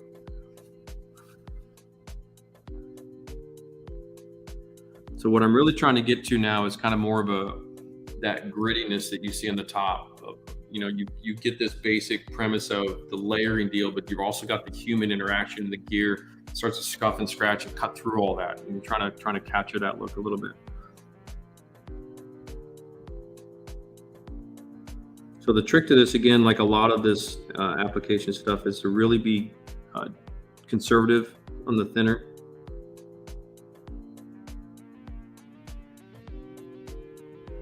Even dry brush some of these high spots up a little bit too. So I'm kind of using a color weathering versus like a steel weathering. In other words, I'm using the paint color right now to kind of add in various versions of the paint color back into the model a little bit. This is kind of chromatic variation and things of this nature. It's kind of been a conversation with a couple of you offline about, you know, how to work with more colors and stuff like that. So this is kind of what you're seeing from this. And I'm kind of using just the general outline of everything and kind of, again, using a little bit of my experience.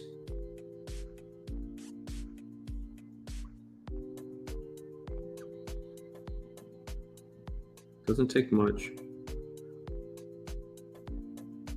I love some of these. See what, when I spritz that large airbrush at the end there, when I get kind of fat drops. Let me do this without ruining it. I'll point them out. You get these little tiny, see, that actually is, that happens for real, because in the dust you'll get little moisture stains that happen as well.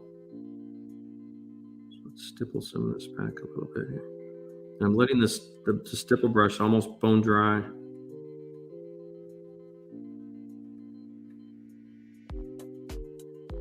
Some of it will disappear. We're just going to add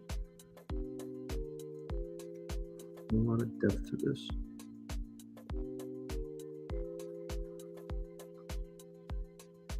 So even though I'm using the top of a tiger turret, it's very applicable to almost anything really. Let's see how those bristles they kind of cut into that oil and they spread it out a little bit like little fingers, and that gives you that kind of scratchiness to it. So this brush has almost no thinner, but you can see that that's kind of that perfect wet paint that you want.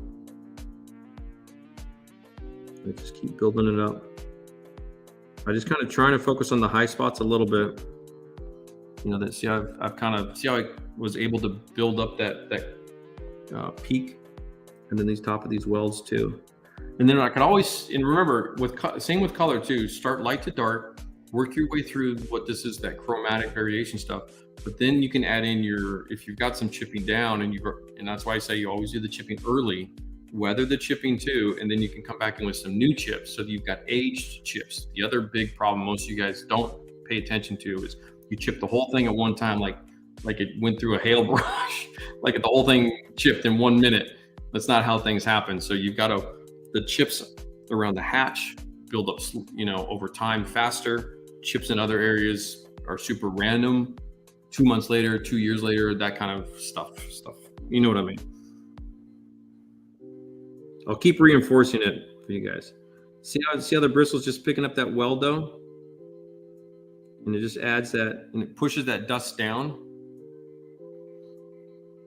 Let's add a little bit of kind of a wetter stain in this kind of pigment around here. So I've added a little more thinner now because I want more of that droplet look. Just kind of doing some stuff. I'm trying to work with this dust a little bit. I can put some tiny little streaks to that.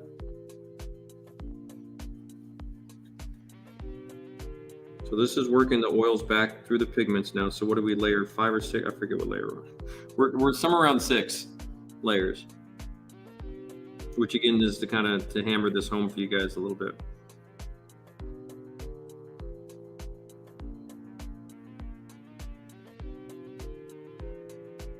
Just kind of blending that edge up a little bit.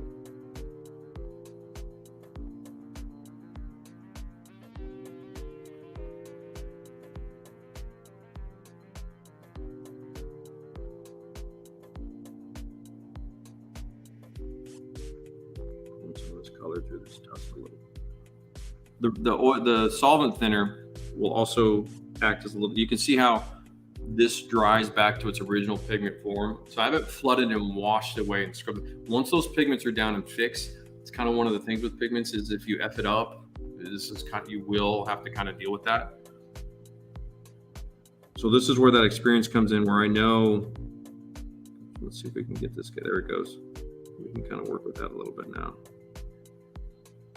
Because you know what's going to happen is these white spots, which are just little white pigment clumps that got stuck or not blended properly. The camera loves those. It just looked like this massive white thing. Question, Steve asks, if I add further oils to that pigment layer, I ended up with a big loop. Okay, so you should have just listened, Steve, to what I just said, though. And I've been saying this since day one, you guys, and to hammer this home, it's the thinner. You're using too much thinner. Pull the thinner down. Look at my brushes. Look how dry these are. Get the thinner out of there. Use your paper towels. Pull the thinner out. You want just a smidge. You're too wet. Every single time, guys, you're too, terrible thing to say. You're too wet. Literally what this is. Pull the thinner out. Pay attention to that. That's why I'm trying to show you guys and talk about this. Listen to those things more than the bullshit. Pull that thinner out of your brush. So that's the trick to this. See how dry that is, Steve? That's the blender brush because it's the red one. There's almost no thinner on that. And when you're seeing me apply that to this, it doesn't go out. You're using too much. Hammy, this is my first time here. Welcome, Hammy. This is our first time in this studio too. Have you seen, guys? Yeah, I've seen some of the U.S. nationals. I have. Isotope. Time for a tea break, Mike. Oh, thank you, sir. Cheers. It's ice water, but. Would you say, what's up, Zal? I haven't seen you guys. I think Zal's been on. Zal, didn't you have soldier duty for Singapore? Don't you have a call-up duty for Singapore Army? Or you did? I think you did. Robert says, Mike, what did you spray through the airbrush after? That's the thinner. It was this. So it's the technique that I've talked about for a while, where I'm spritzing 4 or 5 psi in the airbrush. You can go back to the old pigment videos on the channel. I think if you go back to the original pigment ones, the early ones, episode 2 or 3 or 4 or 5 or whatever it was, it says pigments. I show all this again. I've shown it almost every time too. It's pretty common, but you put the fixer into the airbrush and you turn your psi way down to like 3, 4, 5 psi, and you spritz it down onto that, and that's how you set that fixer. It's a dust technique for recreating dust. Should be more specific. Welcome, Hammy. Where are you from, Ham? What else did I catch? Everything that hit home though, Steve, is really pay attention to that. If you really want to advance this, 90% of you guys that are struggling with these ideas of pigments and layers, etc., it's oils and layers, etc., etc., etc. And I said this in the beginning of the video. When you get to the next layer, less thinner. As you go higher and higher up the layer ladder levels, as you get to a higher level, less thinner. You saw how I talk about in the beginning where I can go wet, and then I have a conversation with you guys a little bit ago, a few minutes ago, where I talk about that. So pay attention to those comments because those are the critical ones that will really advance your skills. I can't believe you guys, Mike, included paint at your CPO stations. What am I missing, Jim? I didn't catch it. But yeah, Zal, no, I think the U.S. Nationals, from what I saw, the models will also, well, no, because they had a Nats last year, did they? The one before? Yeah. No, I think a lot of guys that are taking this seriously participated, and it's starting to show. Because IPMS Nationals is going to need that quality kick.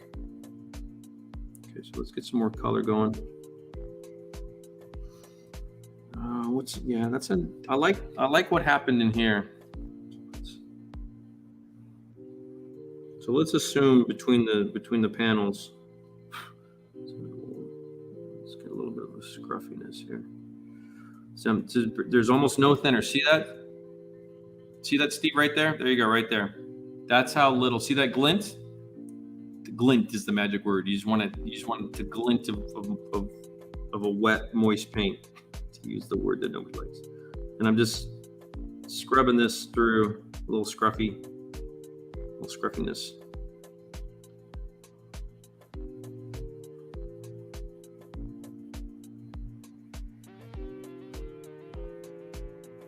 This guy's probably too dry. So I gotta dip that toe in the water. You should see that you should see when I watch the camera, it's just the toe dip in the pool, just detect the, and then you wipe it all out, get it all out of there. Check the hand. If it's that's ready to go, that means it's a clean, thin brush ready to tap out or use as a stipple. So it's almost dry. But you can see that see the moisture, there's still moisture there. There's still thinner there. That's what I'm referring to. So I'm just kind of dancing this through what I just applied.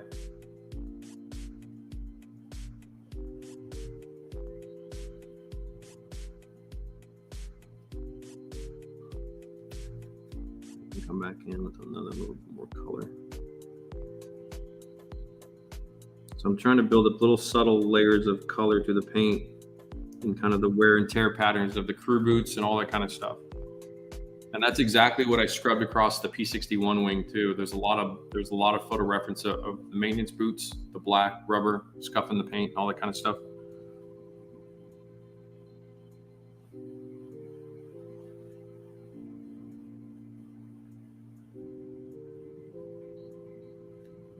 It's a little carried away.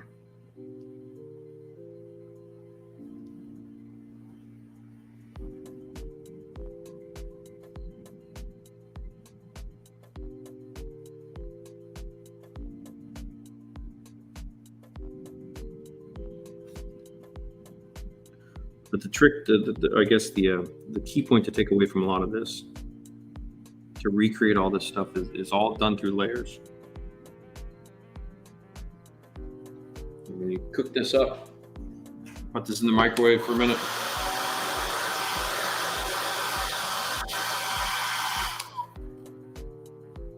See, that pigment came back, that's fine. So you can see when you get down low, you get kind of the dust, and you've got kind of, so now what you see me do is it basically rebuilding up kind of the fresher wear and tear from the current crew movement through that area, where you're leaving kind of the dust build up around the other hatches and stuff like that. It shows up a little bit more of the glare under the lights of the video camera, but it's, when you're up close and personal, you can see quite a bit of these.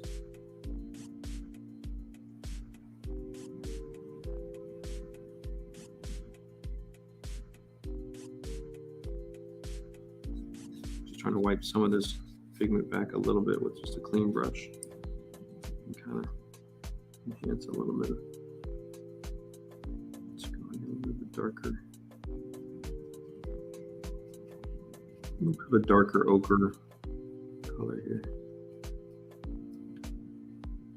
Get that brush almost bone dry.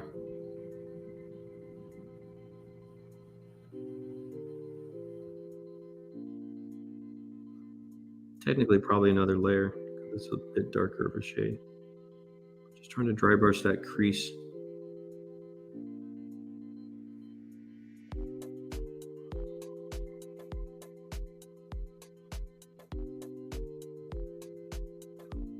Not a super dark black, but just kind of a wear and tear. So that's what I was talking about earlier, where color, chromatic, kind of dry brush, kind of variations, and then you building up a darker version is kind of where your chips would go, where it kind of gets a little bit more intense. And this brush is almost bone dry. See how dry that is?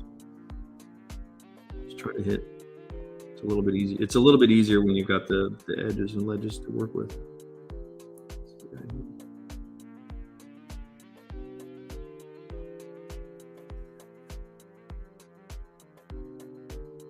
Run that along that little pair of that edge.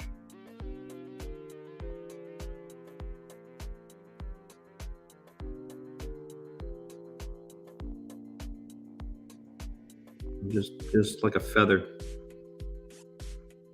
And there's a rant bristle.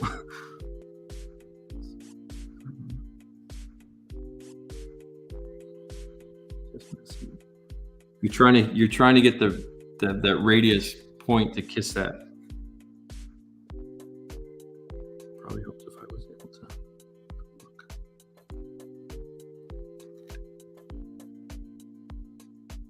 It's a little bit easier on the sharper. Actually, I got the color correct this time. Like, it's not really like a total dark steel.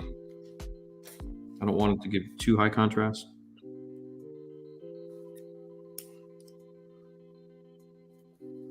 But this is all similar stuff for light colors and stuff like that. Garrett, hey Mike, great session once again. Garrett from Ireland, welcome. Now it's in Ireland there. It's almost what, 10 p.m. almost. Airbrushing. Yeah, you can't believe I've completed my reservist soldier duty. Sweet. 10 years of compulsory service. Well done. Combat medic. That means if you boys get hurt, Zal will patch you back up, throw you back in. Think so. Just trying to get my Purple Heart and get out of there. I'm just going to stipple some of this back a little bit. Just kind of knock it down.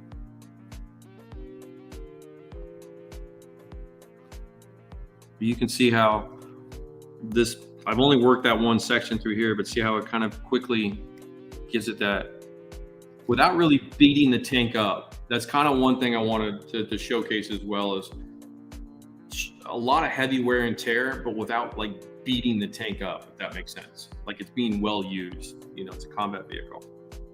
What else? Did I miss anything else? Everybody good? Everybody having a good time? We're just hanging out, man. We're just doing it. We should switch projects here in a sec. Where's my, did I put the one brush down? Maybe.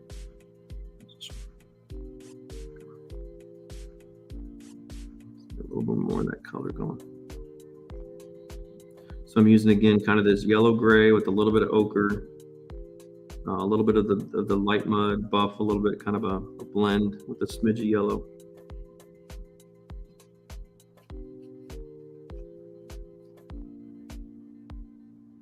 Dry that out on the paper towel. That's when you look, see how dry that is on the paper towel. That's what you're looking for. You want to basically dry brush the texture of that. So again, just real gentle, kind of coming with a little bit of a scruff.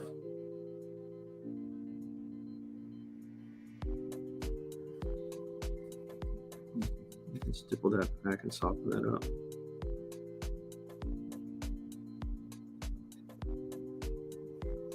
See how that just adds that little bit of, doesn't take much. Just kind of making like a walkway path a little bit. Come back in here. Probably need some dust up in that backside.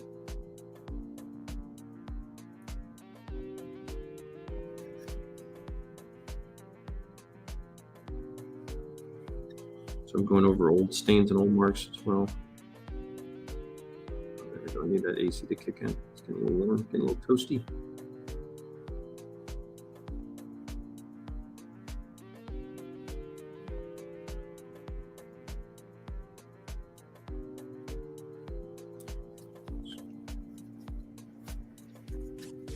So again, you can kind of see from the various angles what's going on. Haven't done it too much over here. I think what I want to do though is I want to break this up a little bit.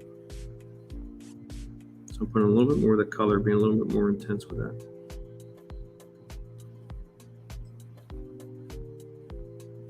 Just kind of get that corner to.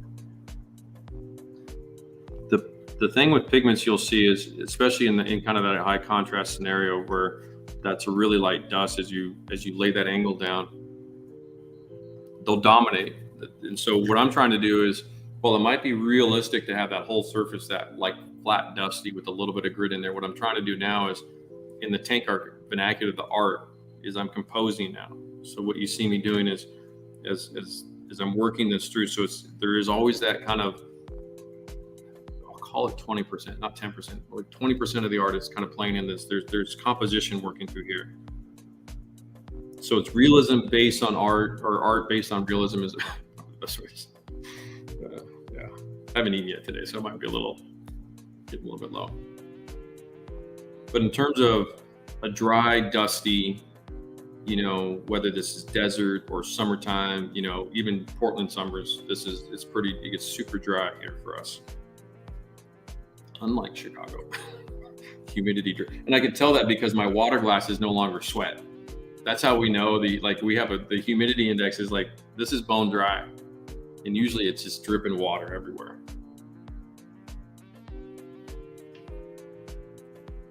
So again, to Steve's comment earlier, how long did that take? So we're at almost 2 p.m. I'd say an hour. We're pushing an hour and 15, hour and 20 of work, layer 6 or 7 now. So you can see from a pure top-down point of view. all the various chromatic aberrations through there. And that's your original color there.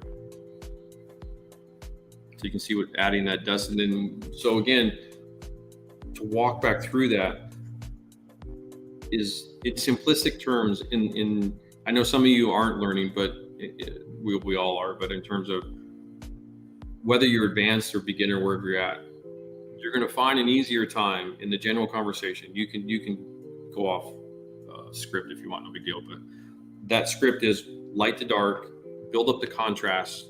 So if you've got a light tone, like I said, a tan, a sand, a beige, this is specific. If this was olive drab or panzer gray or primer red or something like that, or Zachary red, you're going to get a much higher contrast between the dust. So you can darken your dust and you can pump it up. You're still going to get a nice dusty look. This is, again, for basically going through for a dry dusty look with a lot of wear and tear. But again, without really beating and chipping up, the model too much. I think that's a pretty fair representation. We'll pull up some photos here in a sec too. We'll go back to the book. I'm gonna take a sit up a little bit for a few minutes, answer some questions. I did, Zal. So you can live scrub, grab the red bar on YouTube, Zal, and scrub it back to like 10 minutes, 15 minutes in. I did a 360 of the new studio. Hi, Mike. Hello, Antonio. Sorry for being so late. Really hot here in Madrid. Yeah, I feel you. 3 weeks of heat wave. Oof, yeah, that'll wear you out. Short back. I need a pool. I miss a pool. So that's kind of applying that. So realistically, I meant to say to Steve's comment earlier on time, on the question of time, I would be perfectly happy from a competition standpoint of the wear and tear I'm showing here. So in a good hour and a half, I've got most of the top of the turret done, which is a good session. So in a couple of days, you can have the complete turret done, and the hull probably takes a full week at this kind of detail level. So it's not about less than 2 weeks, 3 weeks. There's no hurry.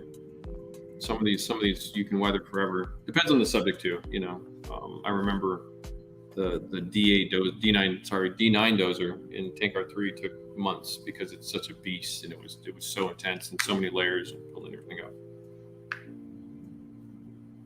Yeah, it is that too, Jim. Jim's saying he has to push himself away from the table for a minute. Yeah, I have to sit up and let the eyeballs relax for a second. But with that in mind, we'll review ourselves here. Get the brushes out of the way a little bit. Review my schnizzle pie here. Jimmy Jams.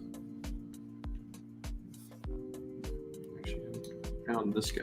You guys remember this one? I found this piece too. This was. I was gonna throw some stuff down on this too. This was from the episode 3 or 4 of hairspray chipping with the mission paint way back when.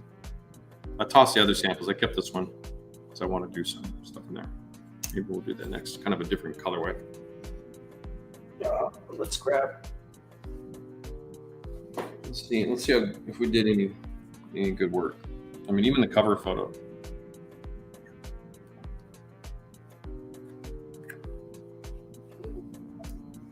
Slight angle there. It's probably good enough even to kind of check yourself a little bit.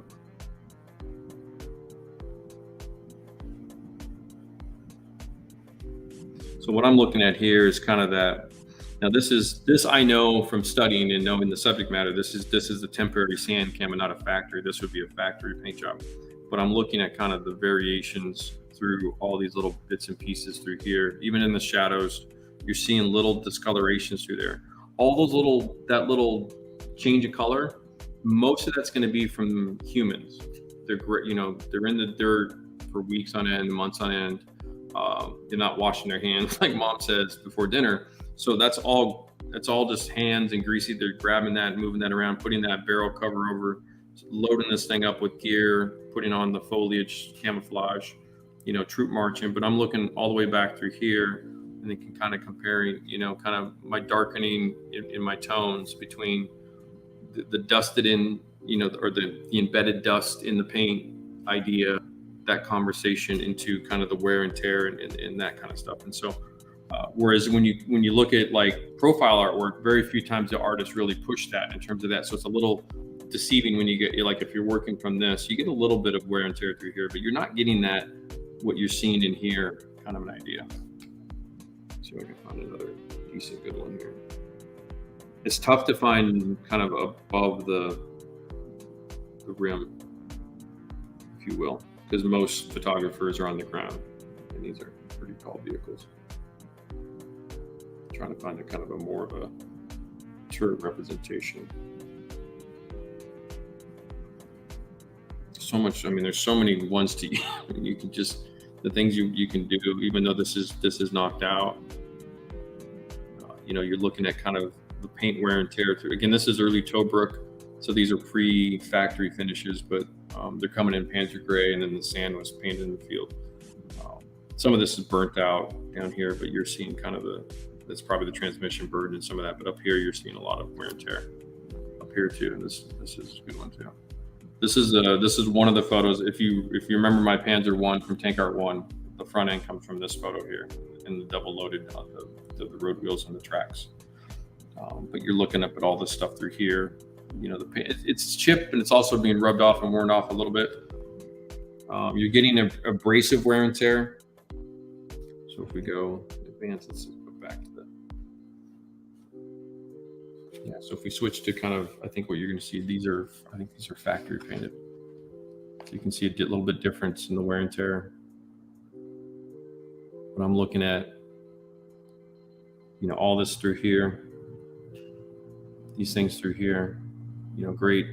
So when we talk about decals and markings on the sidebar conversation, why I've always leaned on spraying them and painting them whenever I can is because it's really hard to get that out of a decal. Even if you fade the shit out of it, it's really difficult to get that look out of a decal. So that's a really dusted, faded markings, even up in here, even with these guys. Even when you filter the shit out of stuff, to fade that out, to get it like that, it's a challenge.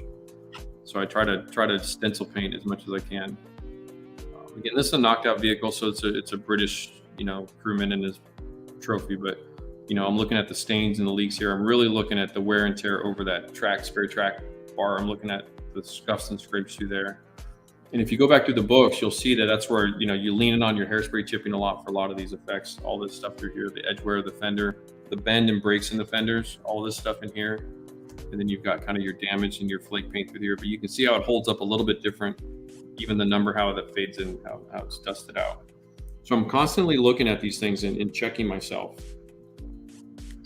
It's another good one too. This is probably a good representation of you know, working through a little bit. Probably, again, it's probably a Panzer Gray vehicle again, probably been in service for a while. No more Brits inspecting it. But you're looking at really cool wear and tear. Now, it probably carries, one thing to do, remember when you're interpreting stuff, is when you roll back above into the sun level, that dark probably carries through, but you're seeing probably such a hot, low angle view, it's washing out on the camera in terms of the exposure. So it's probably, you can see the darkening. So you can technically probably carry that up through there, even though you don't see it as much. You see it a little bit through here, but this range of tones probably carries upwards of that because it's mostly a camera. So you have to learn to interpret that stuff too. And then same down below too, you get really good shadow contrast with that. It's real subtle wear and tear, which is really nice to see. This is the stuff I really try to go for now. So you'd almost want to get that WH license plate decal on there and then actually airbrush over that a little bit and then embed that dust, but you're getting that scruffy. That's why I lean in on the Mission Models paints so much in the last year or so. That level of scruff through here, all that through there, that's money. That's gold right there. That's first place, boys. That's what you want to look for. And then you want to really push your products to achieve that. Yeah, they're good. Yeah, they're good. Nothing really top down in the desert. It's tough to kind of get good ones. Sit there and look at these books all day. That's good stuff. Desert combat, man. It just the way this stuff. I mean, that's just money shot. Look at that thing. That's what you want to. That's what you need to be. That's what your project has to look like. Here's your little Panzer N, 3N.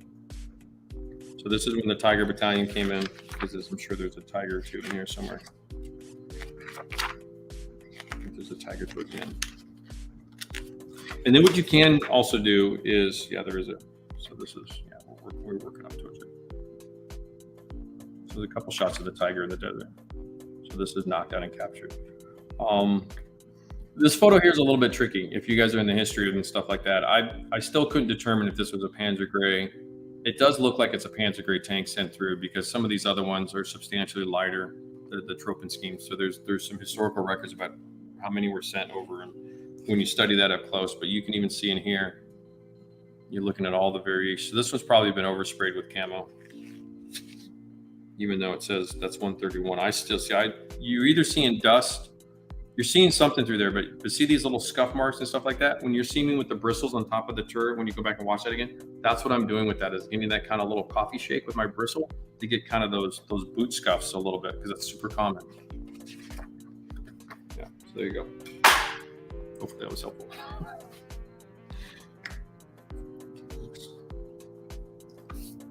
Actually, here, let's do this. Any other questions? Did I miss anything? Yeah.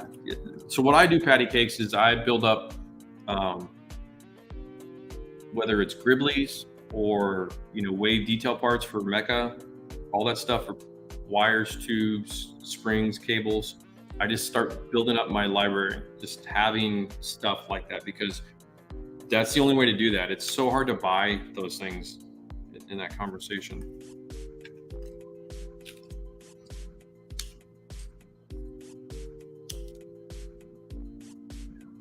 And that's not, I mean, I know there's certain commentary too where I'll leave my little Italy wheel on there too. Let's pull that through stuff here. What are they going to show? Stencil. Yeah, there's certain situations like aircraft markings in particular, you can't always lean on stencils as much. You're going to have to combination of decals, and I think the back of the Cromwell, that's get out of the way. So this is a decal here. In fact, this model was all my decals were used on that. But even then, I was still able. That's all oil paint. Everything that you see on top of that was just decal laid down on a flat paint using my setter and softers, cut through the hatches, and then all weathered up with oils. And that's all old video work stuff. But yeah. So sometimes yes, sometimes no. But again, the point being is reference that out and then determine if that's the goal you want for your project. So if you are sci-fi guys and you're looking at stuff like that, because you can Google image most of this stuff. Just look at German tanks in the desert or desert Africa Corps, you'll get a bunch of stuff on Google. But just when you pick up those faded markings, when you pick up those markings that are worn over or dusted over, that's what you're going to reference one-to-one and say, okay, well, how do I need to do that on my Sazabir or whatever, my RX-72? Yeah, no, there's clear coat on top of there, Brian. Just it's spot varnished. And that's how I play that up. Anytime I use a decal, I just spot varnish it. So we do.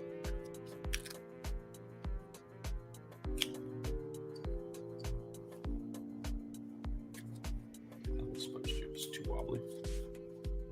Okay, so this was kind of a U.S. Navy test sample that I did for chipping, and kind of a combination of stuff, kind of a salmon primer, and then a little bit of a wear and tear. And then this one was that's actually not the best spray job. That's actually a gloss paint. I think they actually make Mission. I forget the number. It's their U.S. Navy gloss sea blue. Gloss sea blue. So this hasn't been touched in a minute. So let's take some fresh thinner. This is just solvent thinner for oils. Just doing a little demo. Just another demo. Just different colorway. It's wet. Just really clean the surface off for the oils, because this has been sitting in the closet for a minute.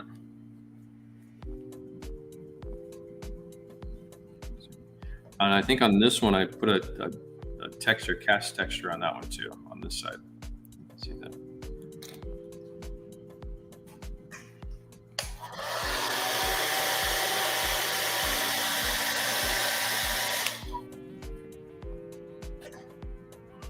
All right, so let's play a little bit with color. Kind of getting off path a little bit. We kind of do the same thing. G Construction, what's up? How are you, G? Especially with mission models, because you can wait, I missed that, Patty. You can easily erase it. Yeah. So that's the thing regarding the photos, and even this Tiger turret. Actually, all the paint jobs in front of me, except for the T-72. It's just how that mission paint will, you can kind of scruff it off versus a full chip, which is kind of nice.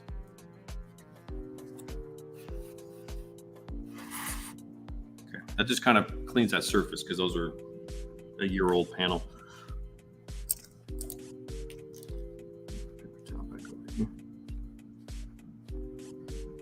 Actually, you know what? Hold on. We're gonna get crazy. I have to load the new music up. We'll get to that soon. So probably what I'm going to do is this is in the 3rd hour of the stream for 2 weeks from now in August. I think the stream will be at 3 p.m. So it'll be a later starting time. So look for that announcement or the actual post of it, and I'll enforce it so you guys know it won't be at the same time. Question: does the gloss chip with water like the? It does. It's like most gloss paints. It's more resistive though. See you later, Steve. Early start tomorrow. Thanks for another great stream. You're welcome, sir. Good. Steve G is yes. It's not too bad in Pasadena. I see Pasadena is pretty mellow right now for weather. I checked. I got friends down there. So. Okay, so let's get some. Oops, we need to clean that brush out. Let's actually pull that brush away.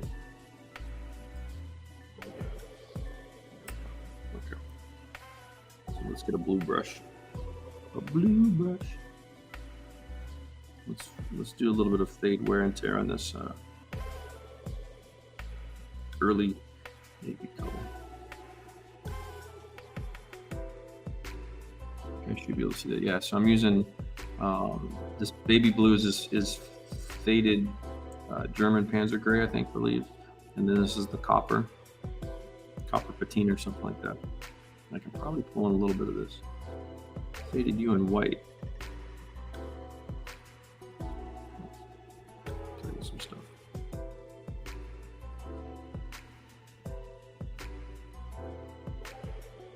So again, I can go a little wetter in the first application.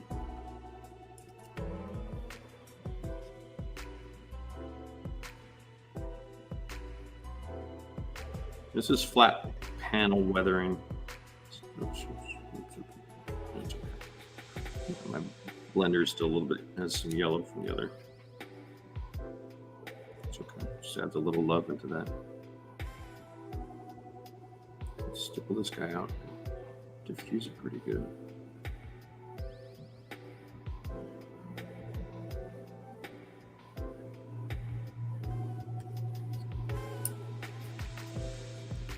We'll get another brush of the darker blues.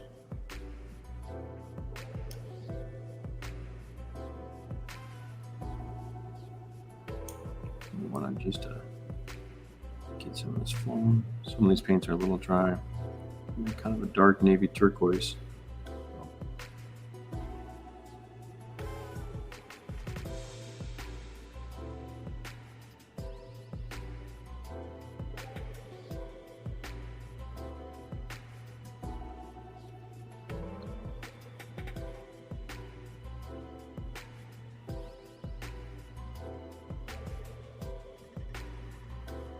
Kind of adding some chromatic variation to this a little bit.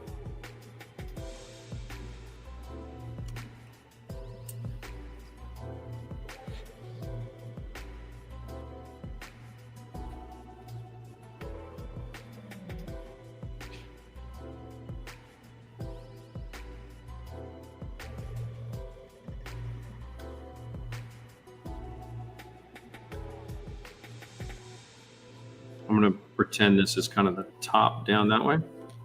It's easy to work with some sort of direction to it.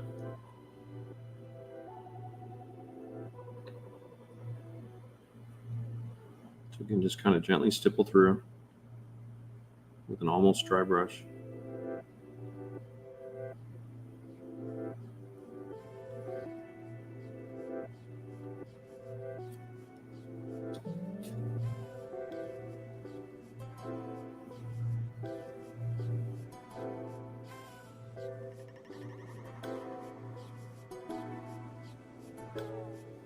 You can see how it starts to bring this kind of a dull color to life a little bit, adding darks and light tones. Make that kind of a dark edge, just because it makes it a little bit more understandable.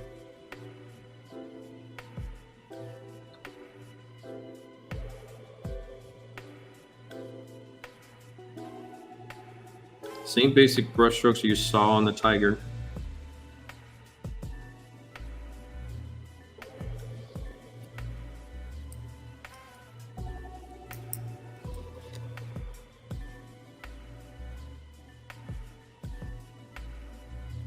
Call this an alternative to the airbrushing. So one reason I like the oil so much is it's so controllable. Get you out of the way. I just like looking at it. Yeah.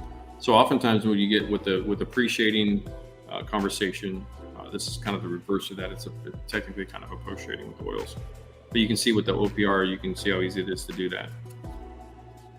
Doesn't need much because aircraft in particular, like there's not a lot of dust and dirt and mud to play with too much. When will we be reverting back to weekly streams? Not sure yet. Remember, I went to bi-weekly to buy myself some time with editing. I'm just kind of, the computer came in a couple weeks ago, it just moved. So yeah, we'll get into that pretty soon. Probably towards the winter time, truth be told, honestly. There's no channel growth in weekly streams. And so I have to kind of bow down to the algorithm a little bit. I'll have to concede. I'll have to concede.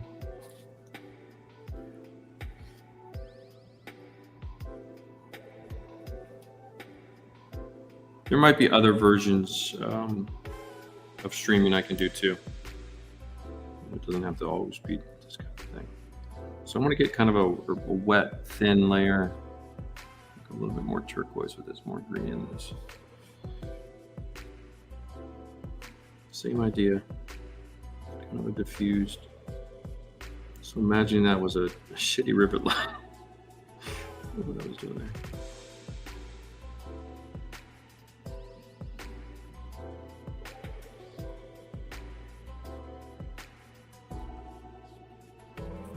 Kind of rebuilding some of the lost color. So navy blue has a bit of green into it.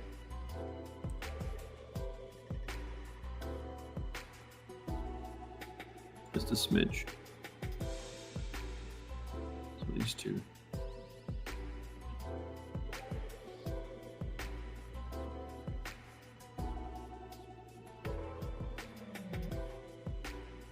You can add a bit of a lighter patch too.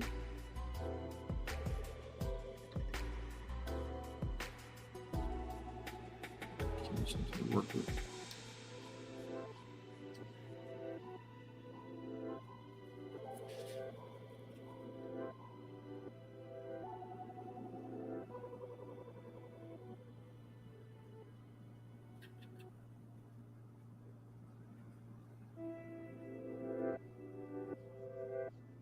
So I'm working a little bit wetter, or I should say more translucent, I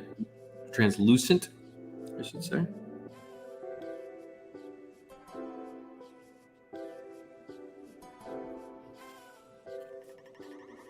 Do some freckles.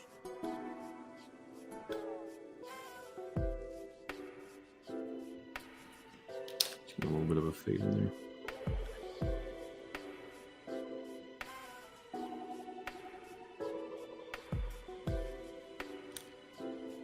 Probably a little bit strong.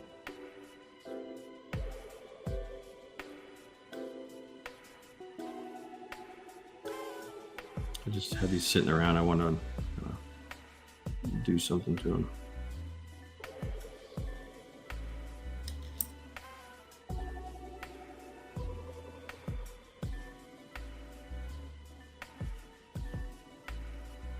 Yeah, I'm thinking of kind of doing other video streams too, or other stuff too. Maybe not so demo heavy or something, or maybe shorter ones or something. Maybe like we'll pop in for like a flash hour or something like that. But yeah, it's still about getting that edited content. But I've just now started to be able to have the time to pay attention to it. A lot of stuff happened at once in the month of July. Kind of threw me off. A lot of distractions.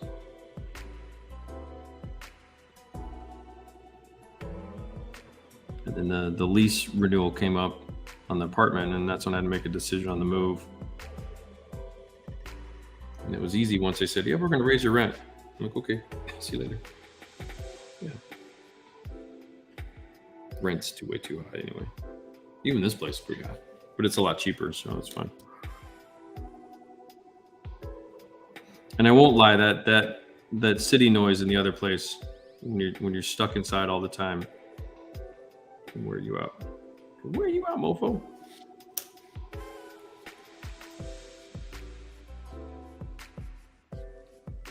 I miss anything? Hey, what's up, Nero? How are you? Oh, hello there, Mr. Dog. How is Italy today? Or tonight? This week? Everybody's on holiday. Trying to do is get my butt down to the Amalfi Coast and hang out.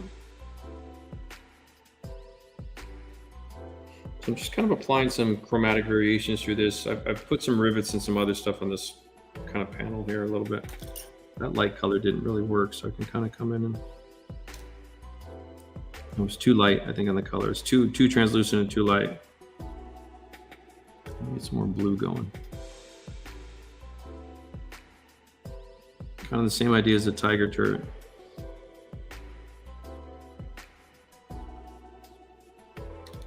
Kind of interesting little effects though.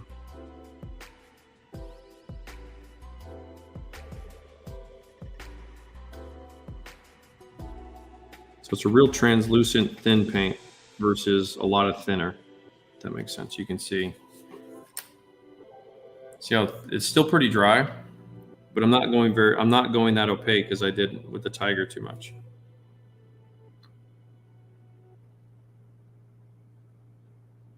Kind of, that's a little better. Put that darker blue over that.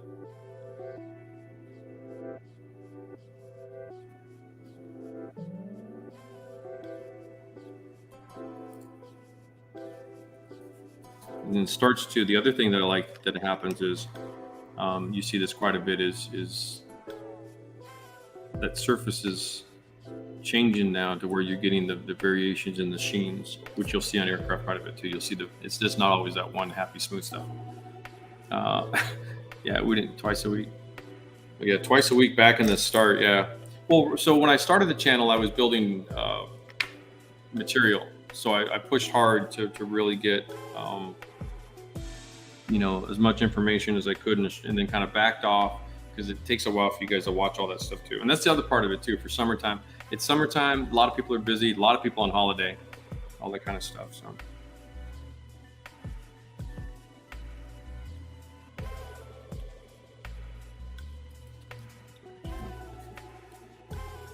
Okay, what else? What else you guys want to say? I don't mind ending a little bit earlier. Italy's burning. Yeah, we're all summertime. Kit reviews. Yeah, I don't give a shit about kit reviews. It's never been my thing.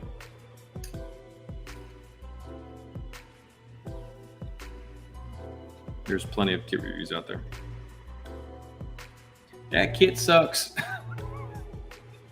Or, well, they're all great, all glorious until you build it. So I think what I was trying to do here too was that I was trying to use if you recall, stuff that with the P61, I put the metallic in the primer and I didn't put enough. I was using kind of a gray color as the aluminum there, and there's not enough metallic in that gray. Yeah, get a bit of chromatic variation to that. Pretty cool. The things you can do. All right, what else? What else we got? Al Timmons says, how are you? Glad to see you got moved. It's always a fun deal. Yep, we did good. We moved in.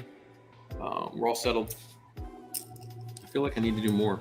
We did a lot on the tiger turret though. That's a bad idea. Don't tape your paper towel down. Oh, did I miss anything? Let's see. We didn't know how good we had it. Robert, agree. Yeah, but so I'd expect when the weather gets a little bit more cooperative, we're all kind of stuck indoors doing a lot of scale models. Got a little bit more edited stuff going.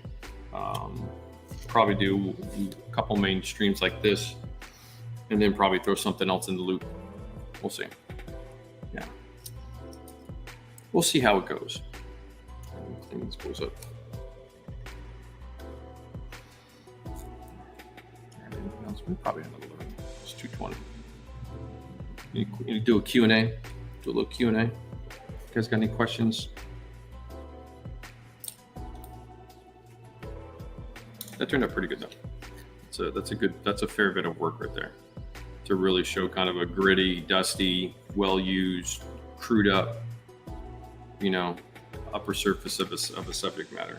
In this case, a tiger turd. I think that came out pretty solid. I'd be happy with that if this was a for real. U.S. modern Humvee. What are you asking, Matt? Transport trucks. Did they use black primer? Ooh, I don't know. I'd say most, because there's a couple California rehabilitation centers. Every time I saw stuff, it was fresh red primer. So I don't know if there's a black primer underneath. Maybe on the frame, like a truck frame primer, black, maybe, possibly. Scratch building Mac would be cool. Or who? Go for it.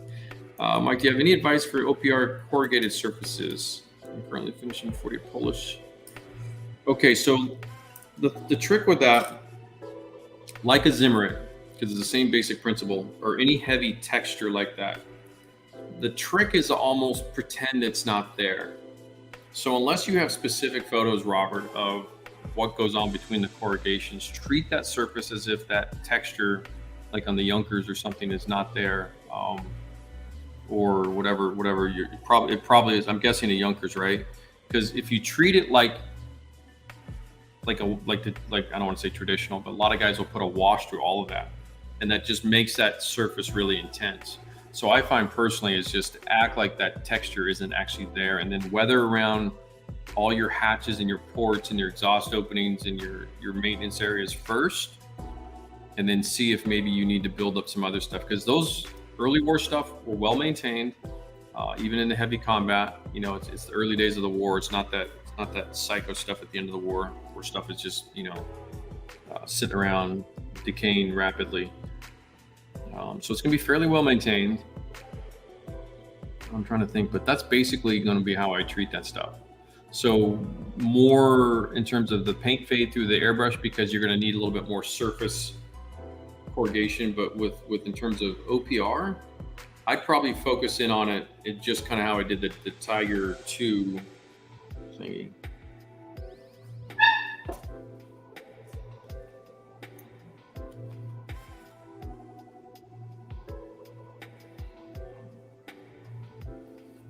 Probably treat it, now this has got a whitewash on it, so it's a little deceptive.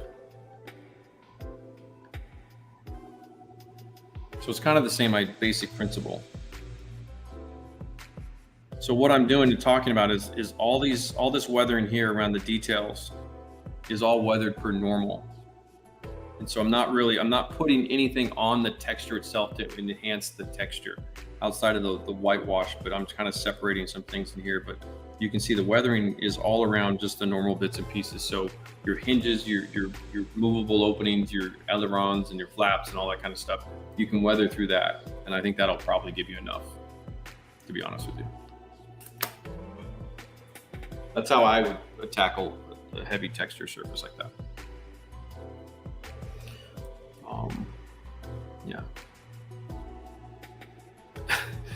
Ryan, you're just asking because you just want to know. I don't know. There's no movement on 40K, brother. Nothing going on with that. Like I said, probably not till the end of the year, truth be told, in terms of that. But I'll have a lot of, we'll free up here towards we're another month of summer. All these projects in front of me, like I said, the T34, the 72, the Cromwell, the Stug's already out. These are just little demo pieces here. All these pieces, this will all clear out. The P61, the next painting we'll do will be the black side. That'll be a YouTube side. So the Patreon's getting the olive drab over neutral gray. I'm going to be flipping it over to the belly pretty soon to weather the underside of the Black Widow on Patreon. And then probably the next aircraft stream, we'll paint the other side in the Night Fighter black. So those of you that want black camo painting and weathering, I haven't quite determined if I go the gloss black route or if I go, there's a couple versions of the P61 that were in matte black in the early days, a little bit more opportunities there. So we'll see. P11C, ugly little plane, yeah. But cool though, yeah, and that's basically how I'd approach that, Robert, is really treat a corrugation, a Zimmerit, anything like that, first off, if it's a painted vehicle, not a roof part or a train or a shack or something like that, paint that as is, and don't sweat it too much. The natural light of the studio and the daylight will give you your contrast from the surface. But if you treat that as like a treatable surface, like a textural surface, you're gonna get yourself in trouble.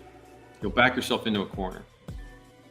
Yeah, no flooding with the water. I would not do that. No, I never do that. And I think I've talked about that before. I even talked about it in the book with my approach, because Zimmer is basically the same conversation. Is do not do that. In fact, every model I've ever seen like just ruins it. Personally, I believe. Just don't. It doesn't. That's not what you see in real life. The only way you would have that happen is if that vehicle went through like a muddy puddle and it stayed in those like that. It'd be something like that. You're gonna have more dust in there probably than anything else. Yeah.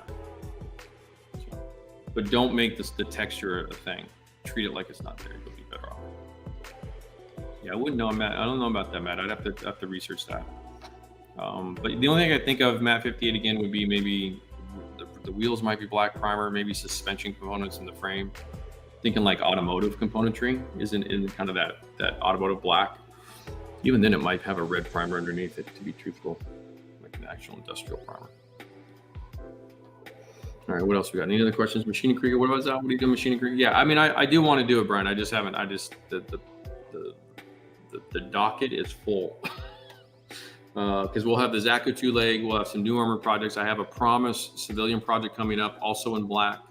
One of my patrons have sent through a die cast piece, and then from there. We'll probably get into that stuff, Brian. That's what I said towards the end of the year. Probably better off. All right, guys. Anything else? I'm going to cut off about a half hour early, which is fine by me. I don't mind shortening these up a little bit. That was a good, solid session, though. I think we covered some territory. Anything else? Anything else for me? Anything else, guys? Anybody else? What else are we doing? Everybody good? Yeah. No. Summertime's a little bit of an awkward. Thing. Yeah, but just looking at desert road wheels, that's all. That's just the mission models chipping, and that's the tire painted dust first, and then dry brush that all. That's all on episode 12, I think. And this guy, I did a second round on this guy. This was also part of that thing, and put some nasty old snizzle pad in there. And a muddy hub, built a pigment texture. Trying to keep pigment textures on road wheels. Yeah. Pretty cool. Same idea. Painted like a light tan primer and then dry brush and build up the color. What else? Just showing you shit. Just show and tell. Yeah, good stream. New studio. Overall, I think everybody's we're pretty good. Back in biz. Gonna hit it hard. So yeah, there's a lot of stuff coming. Got to play catch up in a few areas, but you're gonna see soon-ish. Month of August, you'll have a lot of reveals of PDFs,